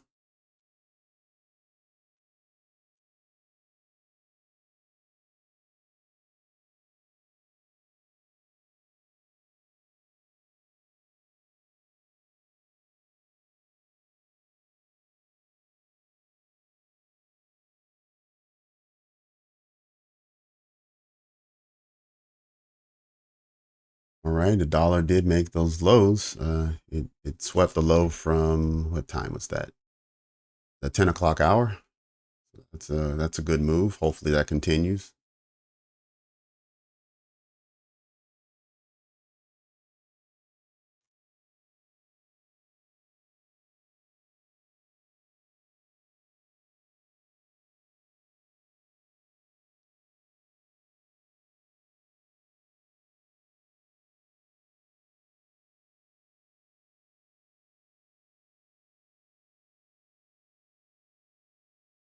Like if this was the 2 o'clock hour and I was looking for a silver bullet setup, I would have probably been more inclined to accept the fair value gap at 38% retracement as opposed to forcing it to be below 50. I like it below 50, but if it's not there and I'm looking for a silver bullet and I'm, on side, then I may have actually taken that trade that was in this fair value gap here. I'll just set it back up just for anyone who is not following me.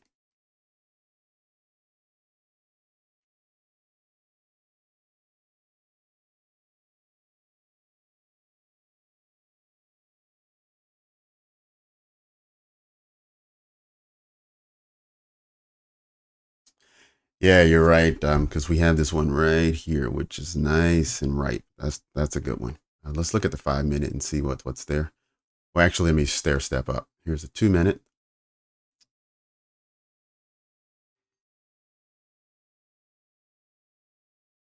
Okay. 3 minute. Okay, so the 3 minute has the same fair value gap. Has another one down here at 70.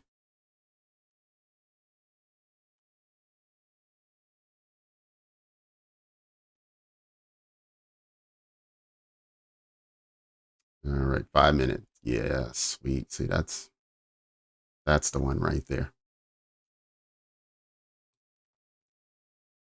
Yep, anywhere from 61 to 78 is what you're looking for. So that's the one right there. That's a nice one.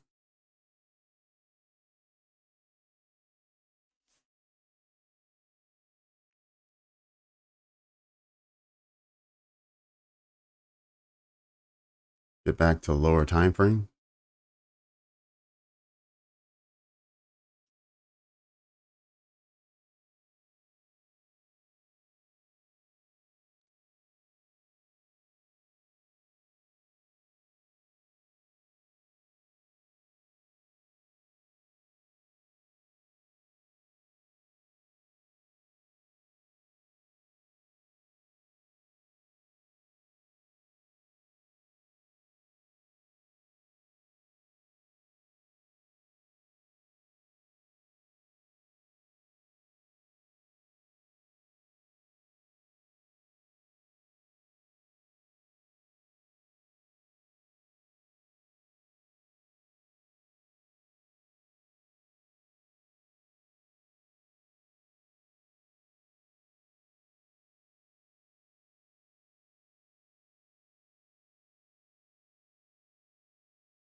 Waiting to see if it takes out this high so then it can activate this breaker.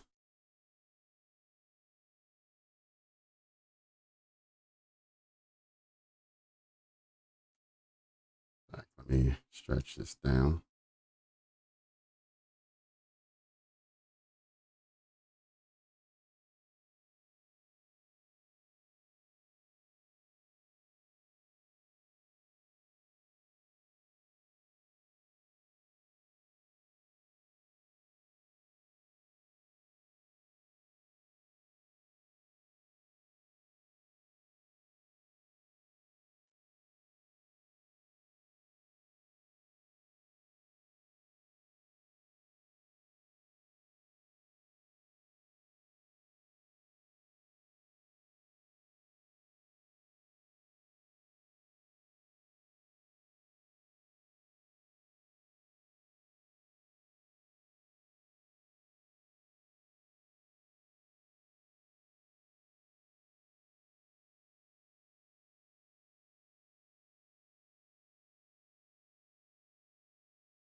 Will this be the candle that does it?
Hmm.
Actually, no, I've never tried the Topstep X platform. I haven't tried that before.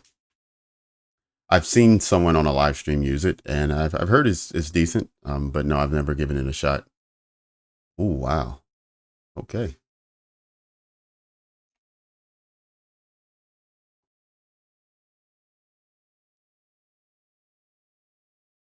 All right. Let me go back to the 5 minute. Where's the one I was talking about? I think it was right at 70%.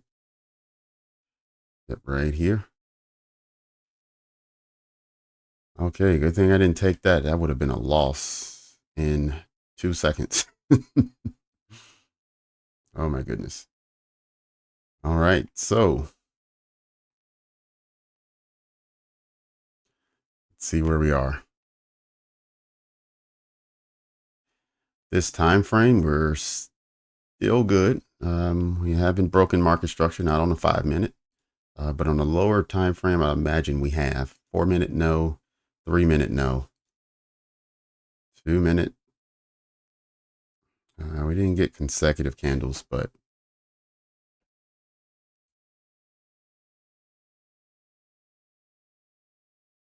no, we're still safe, it seems.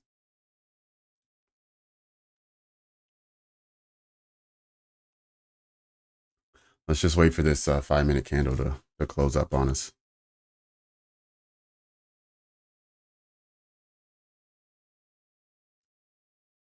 So it seems like the safe entry was down at 88%.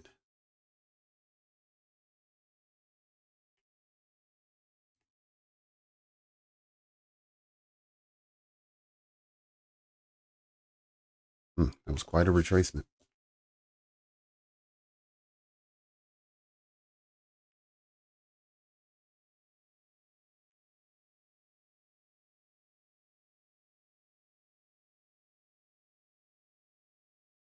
And if we go down to the full level, yep, still not quite 50% yet.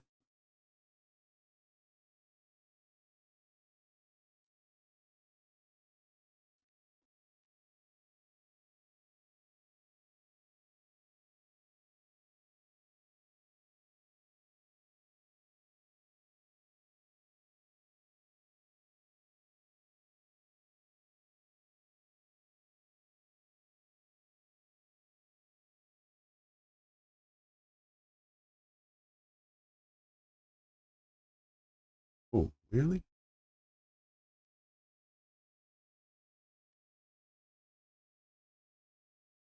Where? What?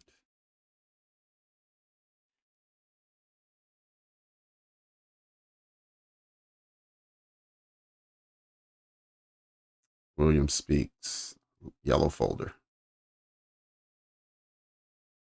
2024 Economic Outlook at an event hosted by Friedland and Webster Bank in New York.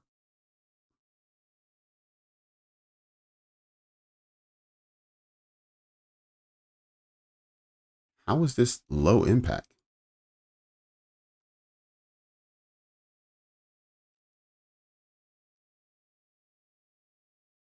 Hmm.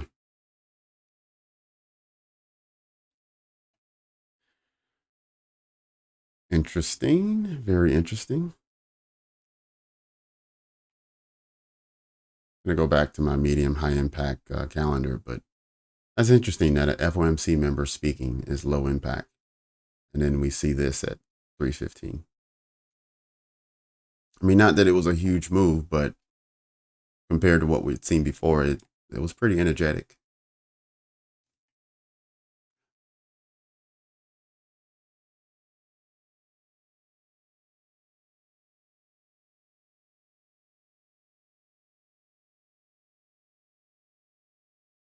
Hmm.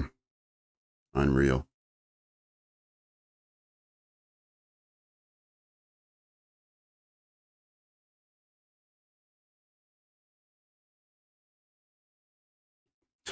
Exactly.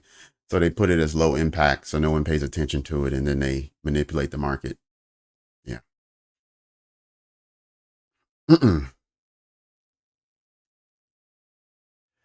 Yeah. Well, we're in an inferior position. We don't get to make the rules.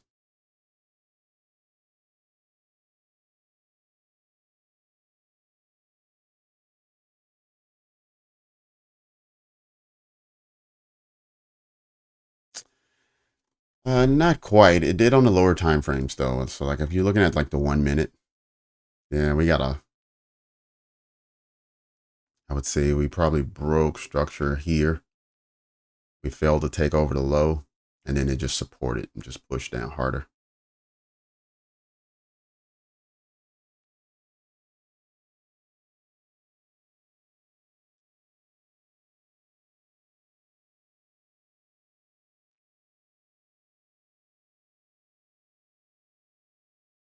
Crazy part is, did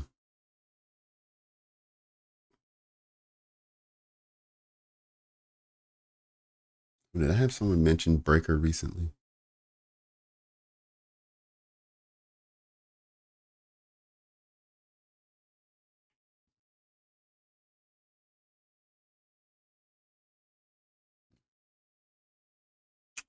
But anyway, this breaker held, and it held with, let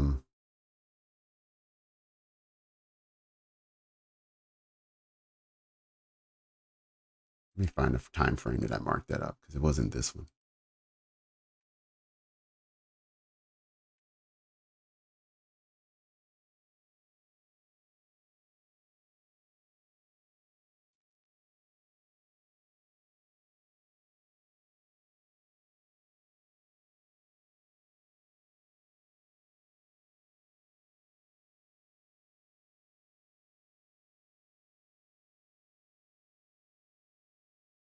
Oh, that's what it was. I was expecting it to be a bullish breaker. I was waiting for it to break above, and that never happened. Okay.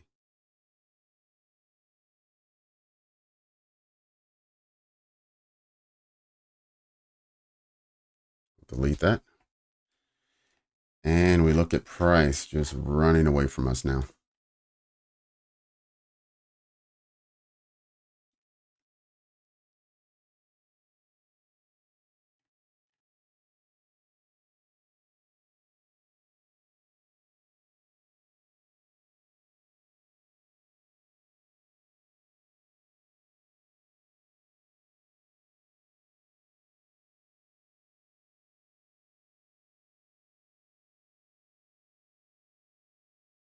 All right, so this bullish fair value gap was, it kind of held there, and then it lost its position here and turned into an inverted, traded back into, and then out of. Bottom fell out.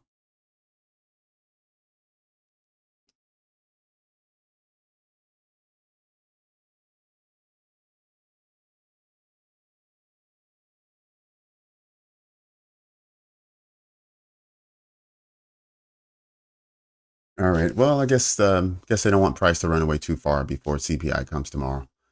So it's good to tame and reel us back in. We just eclipsed the high of 2 days ago. So it's I guess makes sense to hold price in this area for tomorrow. I mean, we're still very bullish for the week. If you look at the weekly candle, it has nearly recovered everything lost last week.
Back up to the 5 minute. Make it a little easier to visualize.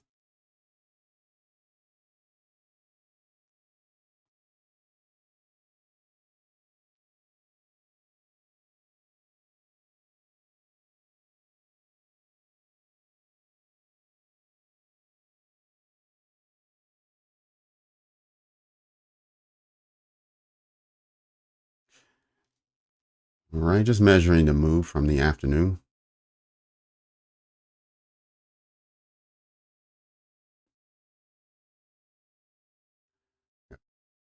I will say I'm not too shocked that price is moving towards the midnight open. Typically, we do that at the end of the day. I thought it may have pushed and reached at least the 997 level before doing so, but here we are.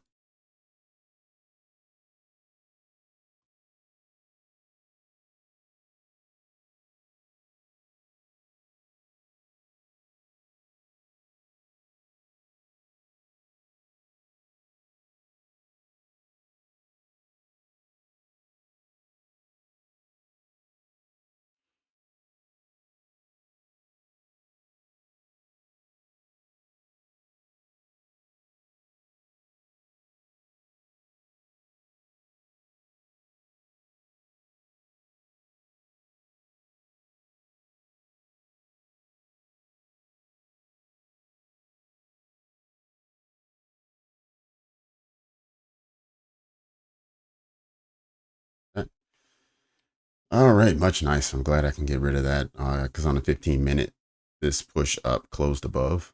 Let me get rid of this as well. So now our chart's much cleaner.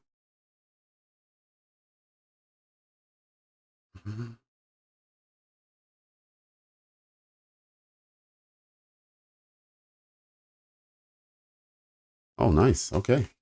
Good for you. Excellent.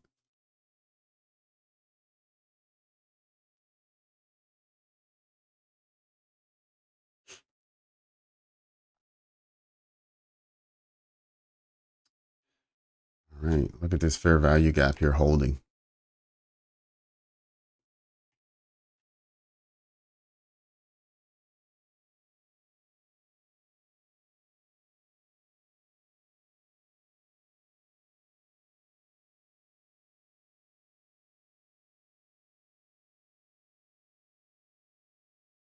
Yep.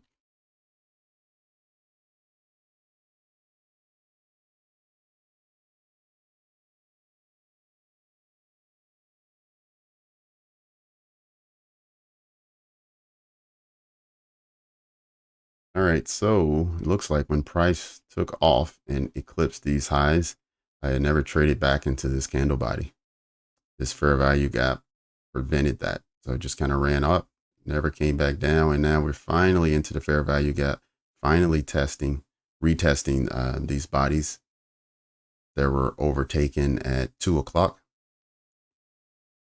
And we'll see if price wants to continue upwards or if this is just temporary.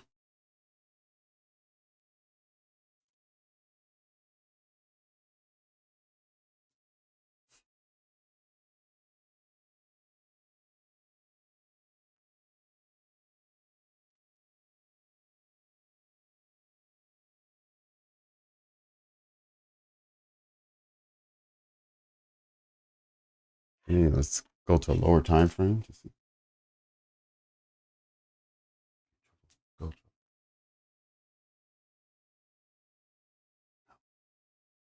I don't have anything. Go.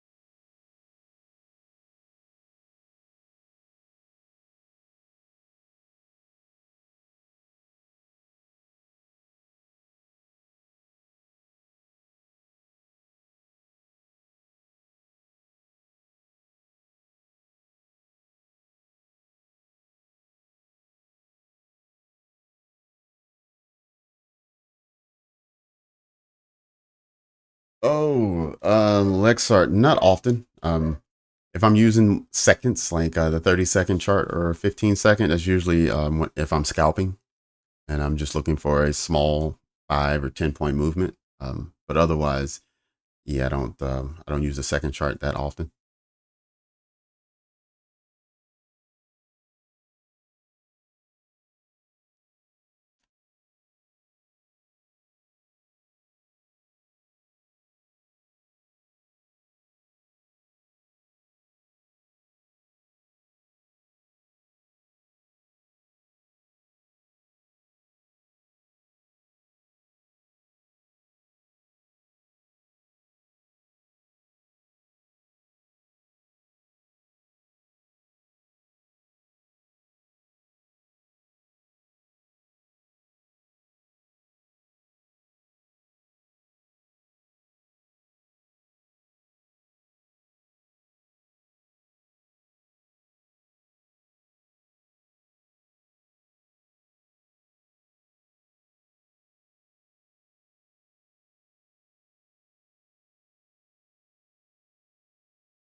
If we get a move downwards, let's pay attention if we get one of these to what happens once it gets there.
All right, 3:30, another half hour.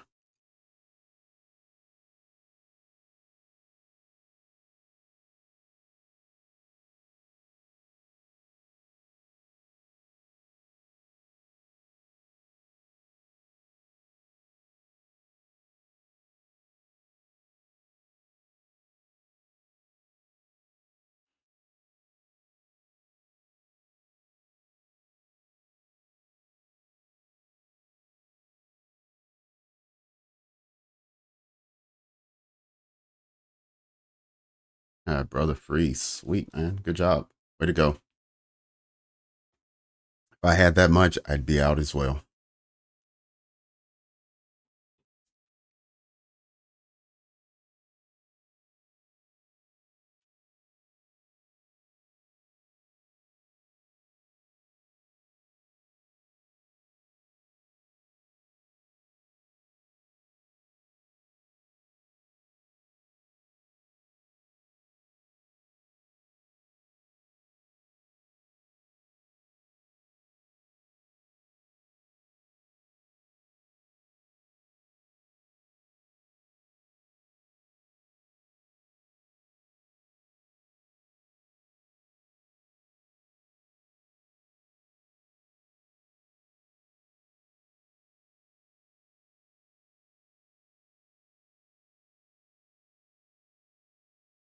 Equal highs here at the fair value gap.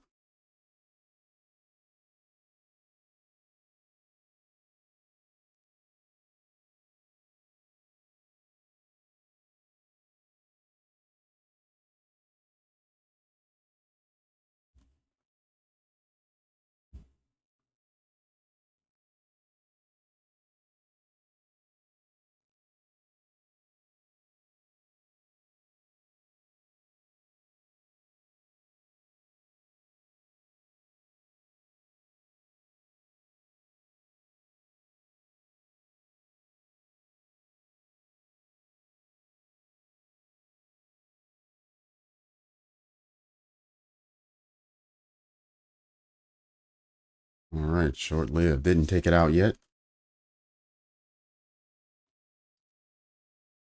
If you've been on the channel for several afternoon sessions, you know that 350 sometimes brings some fireworks. So you may want to stick around till then. Conrad, yes, I am on at 9:15 tomorrow morning. So CPI is at 8:30. So by the time we get on, it'll already have happened.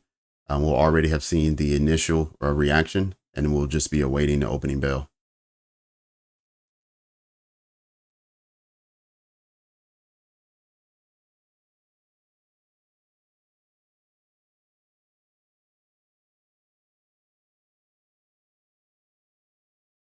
All right, Michael. Yeah, it is pretty late for you, man. I completely understand. Take care. All right.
Okay.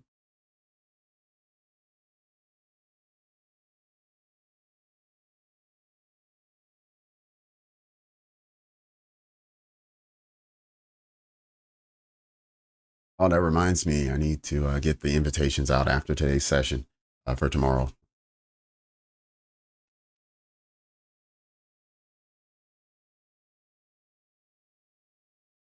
In fact, let me just do that now.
Okay, both streams for tomorrow have been scheduled.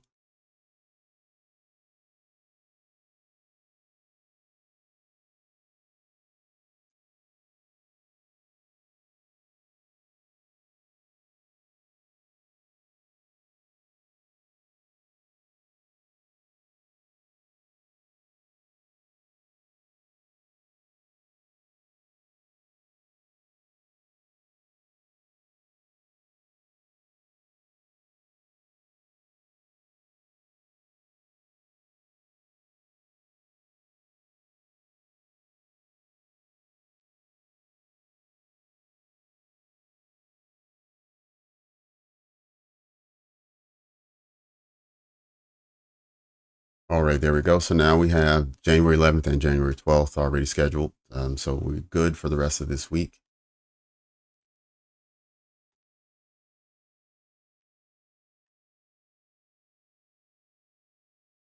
There we go.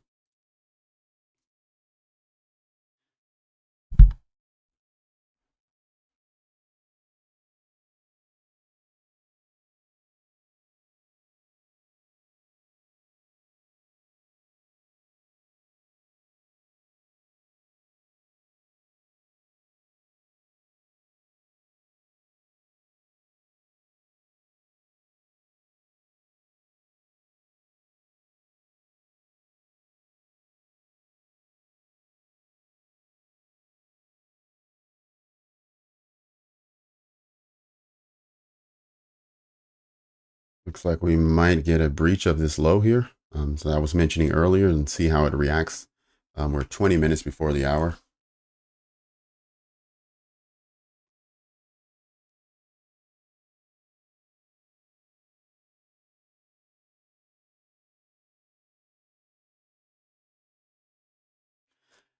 I only say let's watch out to see how it reacts from here, is because I'm just thinking about if we get a market structure shift during the macro at 350, we'll need to at first break the low. So then this becomes a key high, and then we sweep these highs to get that shift.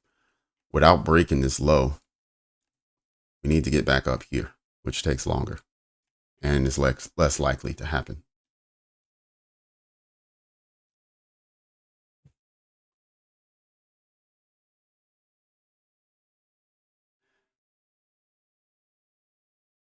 Yeah, I'm with you. Laughter. Either Brother Free has 5 or 6 contracts, or if he really meant that's how much he made today, and that was on multiple trades.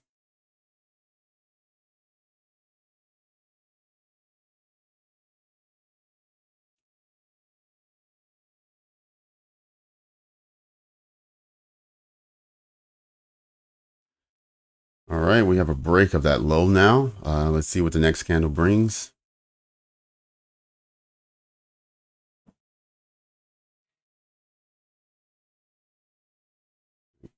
Could just continue pushing lower towards the midnight open. Not that it's trying to reach the midnight open, but just move in that direction.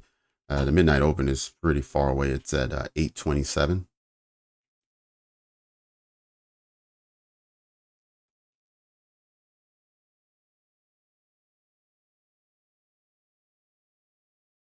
But we'll know in the next few minutes when we get closer to 150, or sorry, get closer to 350, if these swing highs get broken.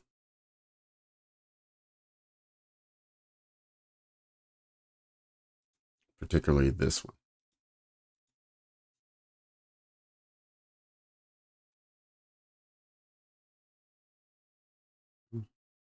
Get rid of this. Okay, we can drop the Fibonacci as well, both of them.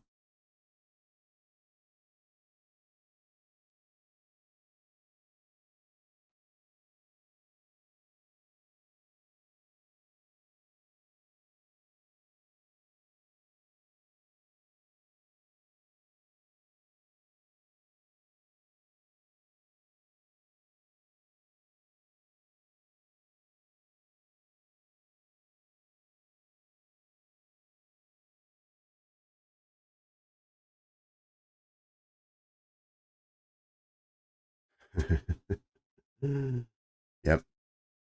Yeah, one day 5K, that would be nice.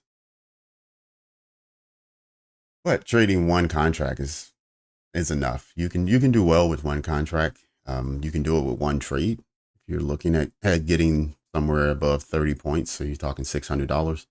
Outside of that, you can go for something smaller, 15 or 20 points, but go in with two contracts, still cover the same the same take profit, but have a trade that you're more comfortable with, probably.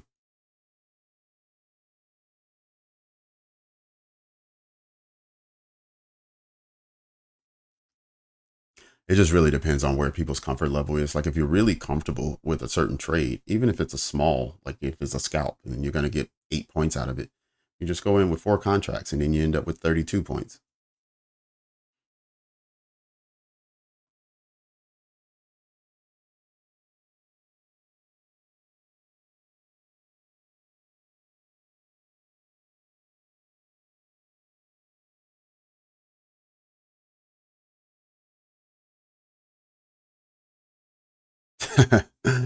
Yeah, come on. We can do it.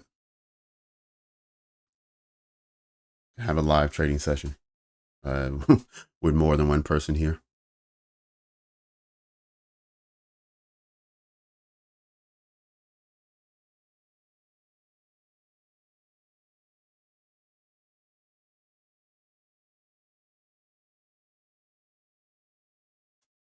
All right, we got 15 minutes, 3:45. Anyone have final questions or comments? Go ahead and throw it in the chat so we make sure we cover them.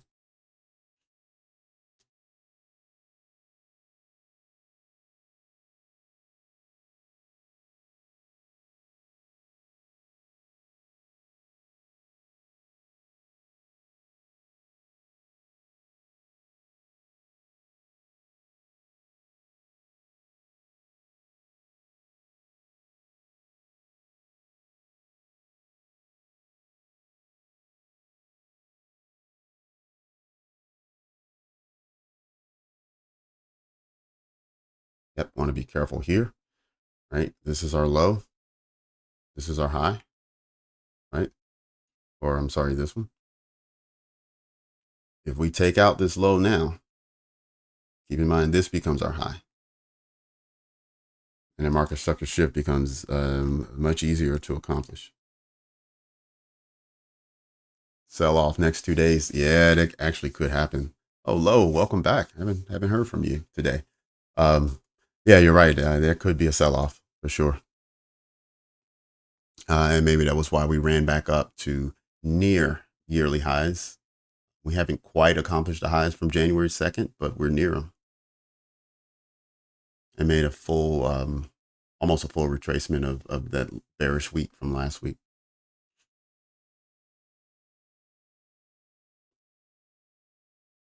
Oh, Fred, welcome, man. I'm glad that you're part of the team now. I didn't realize this was your first day.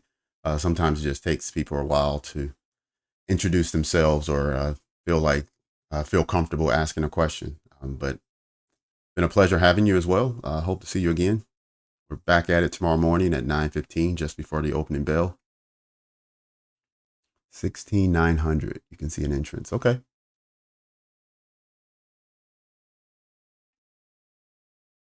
Right down here.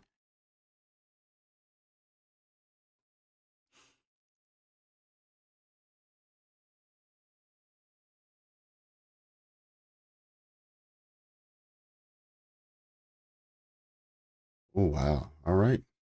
That low didn't last very long.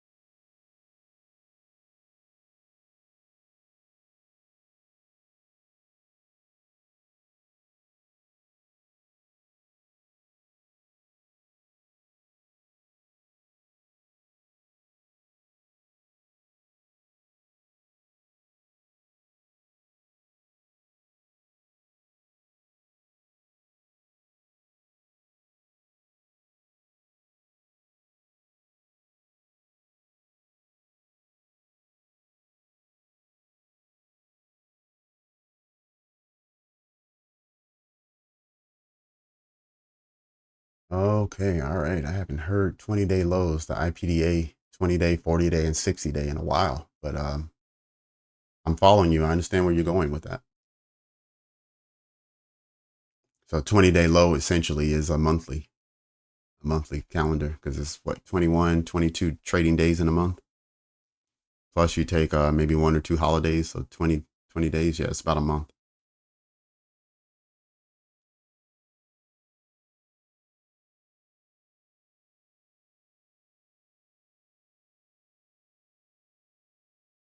"30-second fair value gaps." Okay. Thomas Hogard. Stack to winners.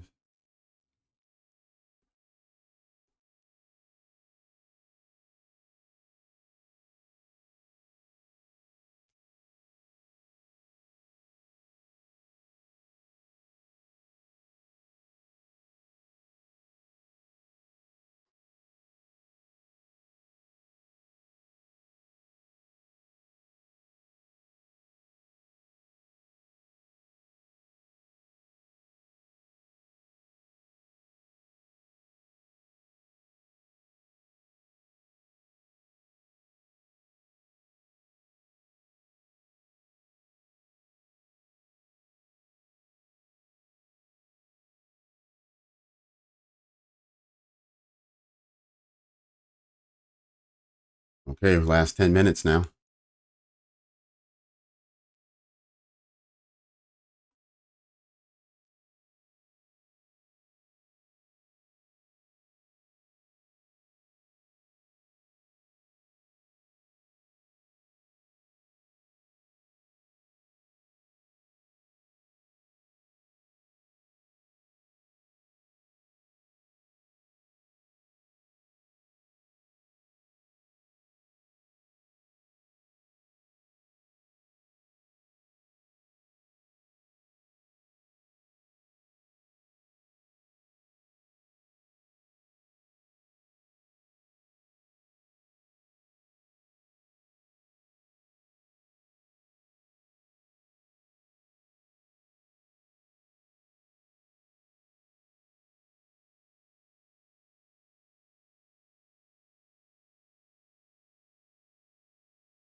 Oh, thank you so much for the likes. Thank you, everyone.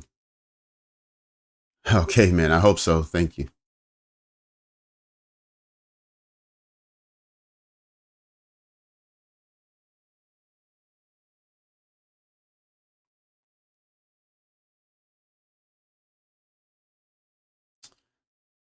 I want to see this level taken in the next couple minutes. Let's see if we can't get some fireworks before closing bell.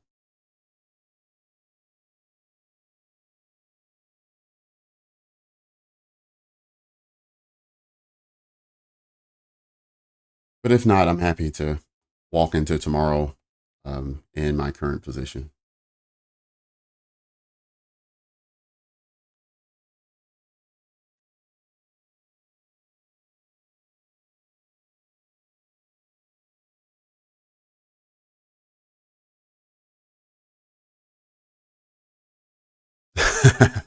Awesome. That's great, man.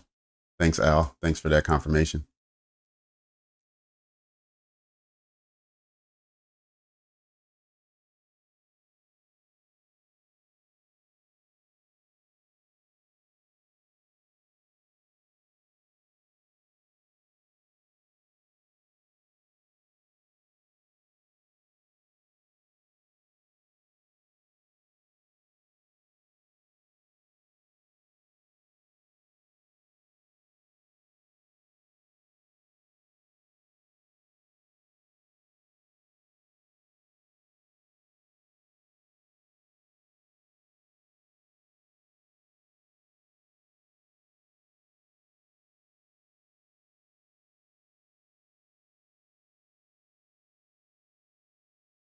All right, let's see if we can get a push.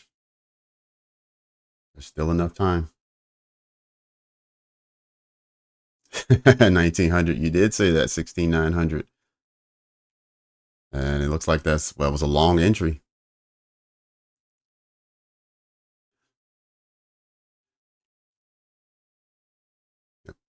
Are you in? Did you take the long?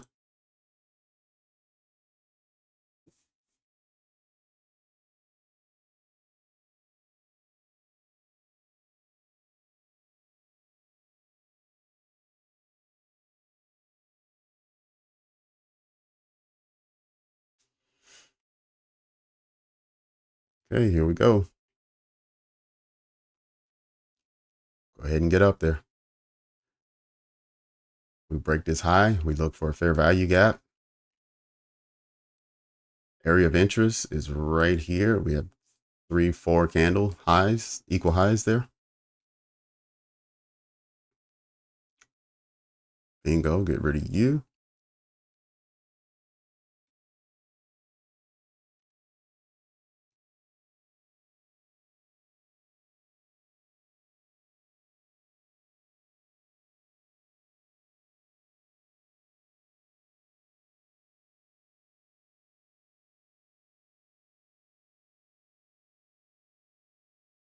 Oh, level 2 saw that. Okay.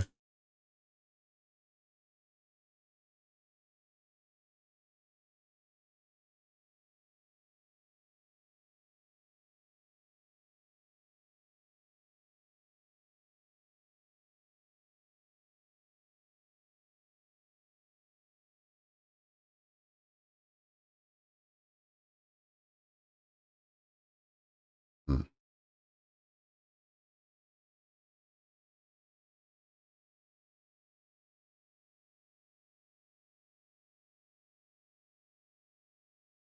See if we can get a win here. Close out our day.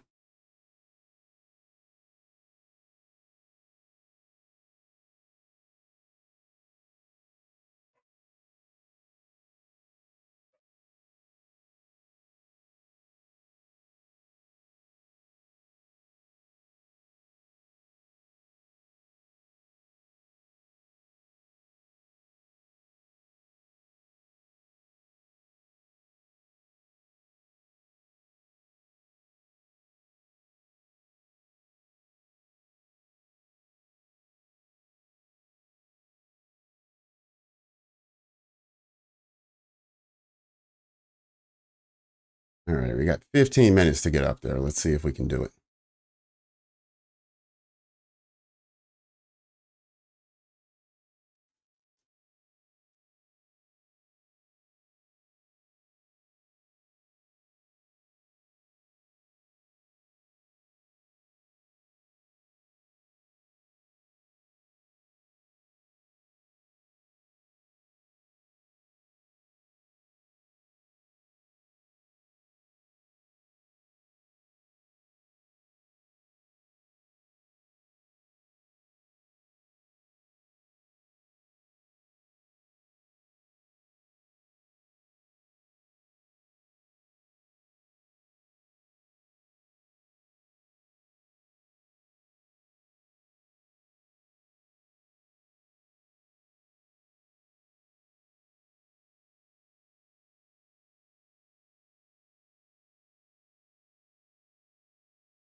Yeah, let's hope it runs. That's what we're hoping for. Let's see if he can get up there.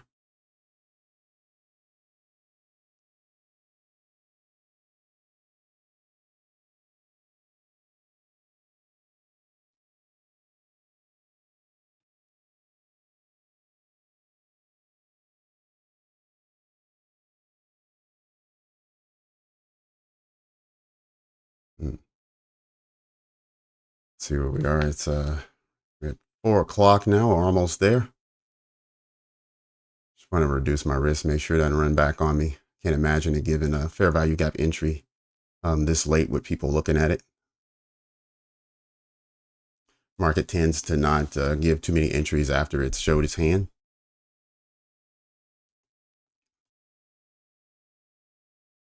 Bingo. Let's not lose anything right now. See how far we can go.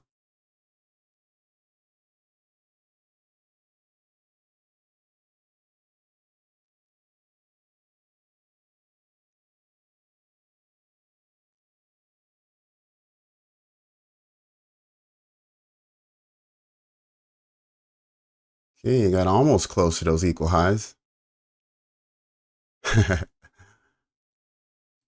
Yeah, you're right. I'll take $200. I don't know. Wasn't feeling great about it, but for anyone who got in early down here, man, you just ran 50 points. That was $1,000 right there.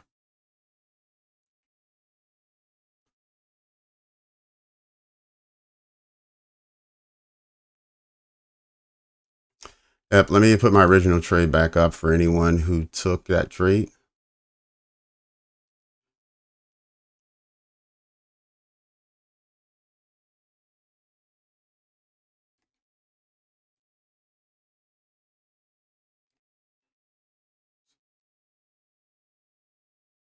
There we go.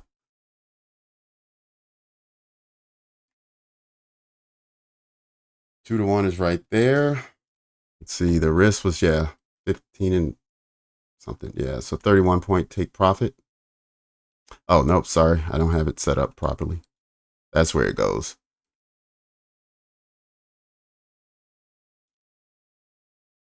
All right. So that's a 30, almost 35. That's almost a $700 win for anyone holding per contract.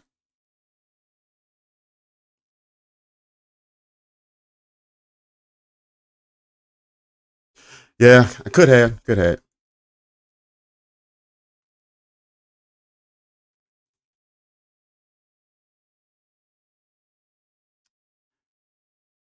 Like, this is something I really noticed last week. This happened 2 or 3 times. I never have been someone who waited into the last 10 minutes of the market to do anything.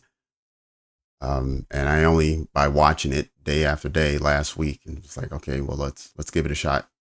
And so far, it continues to prove itself true. Guys, just to give you an idea of what I've been doing and why I was saying that I'm waiting for market structure shifts. So whenever you're in a timetable where there's a macro, and the macro is the last 10 minutes of 1 hour and the first 10 minutes of the next hour. When you get a market structure shift, and I'm still learning this, by the way. Oops. Let me just give us some different colors. All right, there we go. All right, so this is the timetable that we were looking at. And remember when price was breaking down, I was saying I'm looking for a market structure shift during this time period. And the easiest one at that time was here. But I knew that would take some time to get up. Plus, this is where I was setting a target because of the equal highs. So what I wanted price to do was, I think it was here at the time, I wanted it to break this low, because when it broke this low, then it made this the high that needed to be broken. And so when that happened, look at what timetable we were in. We were right within the macro. So then when that happened, now we have a market structure shift. Now we're bullish again. I also want this impulse to create a fair value gap. And look at what it did. It created a fair value gap. And then that was your entry. Right. So yeah, so consider that whenever you get to the end of an hour or beginning of the next. That was also another way. The same thing I did this morning for the silver bullet. It was 10 o'clock. We were moving downwards, and we had just made a new low, which then meant the new key high level was closer to us and was easier to be broken, and then create that market structure shift. When it does that and it gives you a fair value gap, you're all in. On top of that, anyone who likes breakers, here is your breaker. That breaker was the exact same size of the fair value gap. So this is what they consider the unicorn, which you triple leverage. I didn't even see the breaker. I'm still working on myself to identify them easily. But when you get a breaker and a fair value gap together, put the chips on the table and let it play.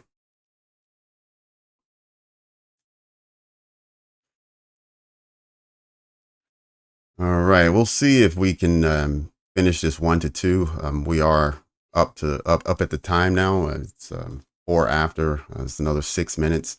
So Topstep would have closed my trade at 4:10, no matter where I was. So it's good to get out in profit. But just to let you guys know what I was looking at and why I was anticipating a new low to be made in order to then break the high during this time period with a fair value gap.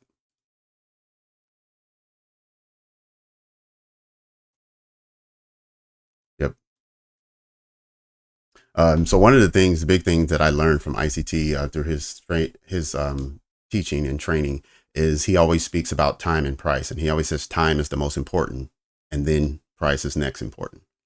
And so here, waiting for the macro, that's when you expect for something to happen.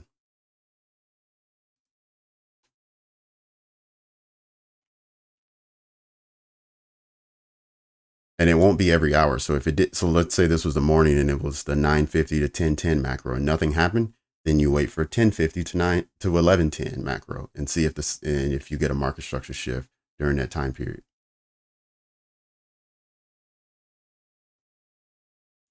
Sweet, sweet, sweet, sweet. Hopefully Bitcoin value runs through the roof.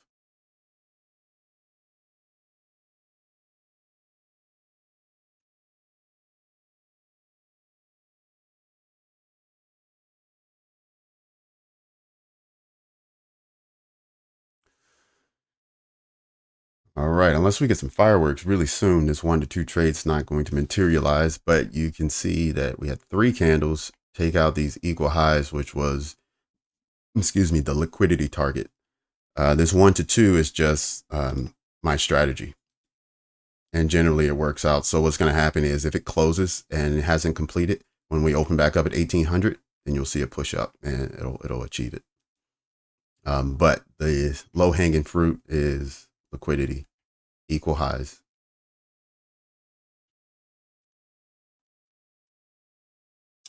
So for everyone who hung around, stayed to the last moment, I hope you caught all of that. It's something I'm still working on, but it was good to see it work out that way. Also good that you were here and that I could explain it to you and show you sort of how I'm thinking about the market when I look at it. Because a lot of times I'm just sitting here and I know you guys are probably twiddling your thumbs saying, well, what is he doing? When is he going to do something? In a lot of cases, that's what I'm doing. I'm waiting for the easy one, the low hanging fruit.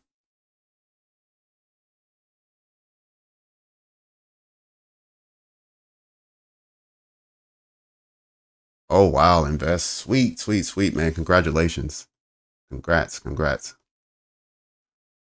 Hopefully we get some more announcements like that. Hopefully I'm sending my announcement soon. I know that's all of our goals. And so I hope that we all get that. Any final questions? Any final questions? I'll wait around until 10 after just to see if this trade works out. So we got 3 or 4 minutes remaining.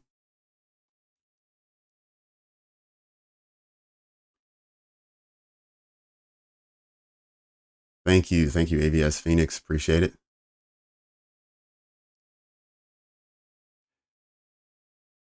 Since since you're local here, what's ABS? What's your name? I'll start calling you that instead of calling you Phoenix.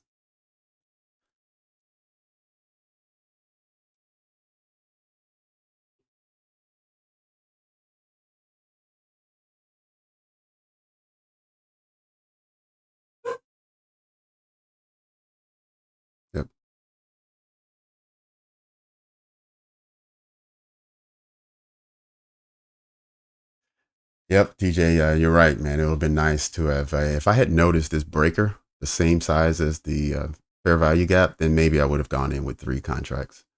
It's a little risky just because it's 350, but you're right. That would have been a nice play to go in with multiple and then scale out.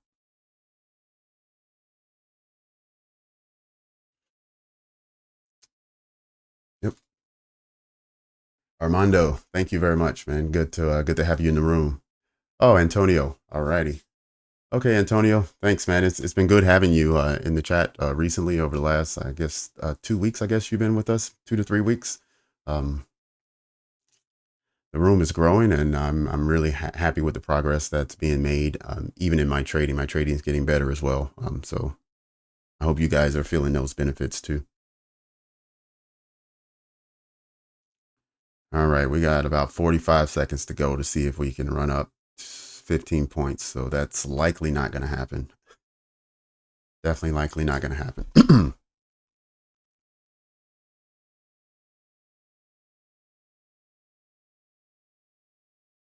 Tomorrow will be fun. Absolutely. Guys, we kick off at 9:15 in the morning. Hope you can make it. If not, then, you can always check the replay later, or you can just jump in whenever you can. But yeah, we'll be live in the morning, 9:15. CPI will be done, and we'll see what happens.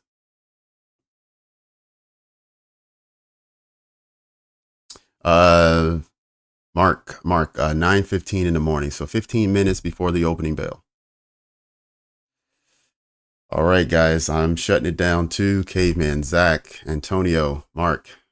Thanks, guys. Thanks for everything. We'll catch you on the next one, 9:15 tomorrow morning.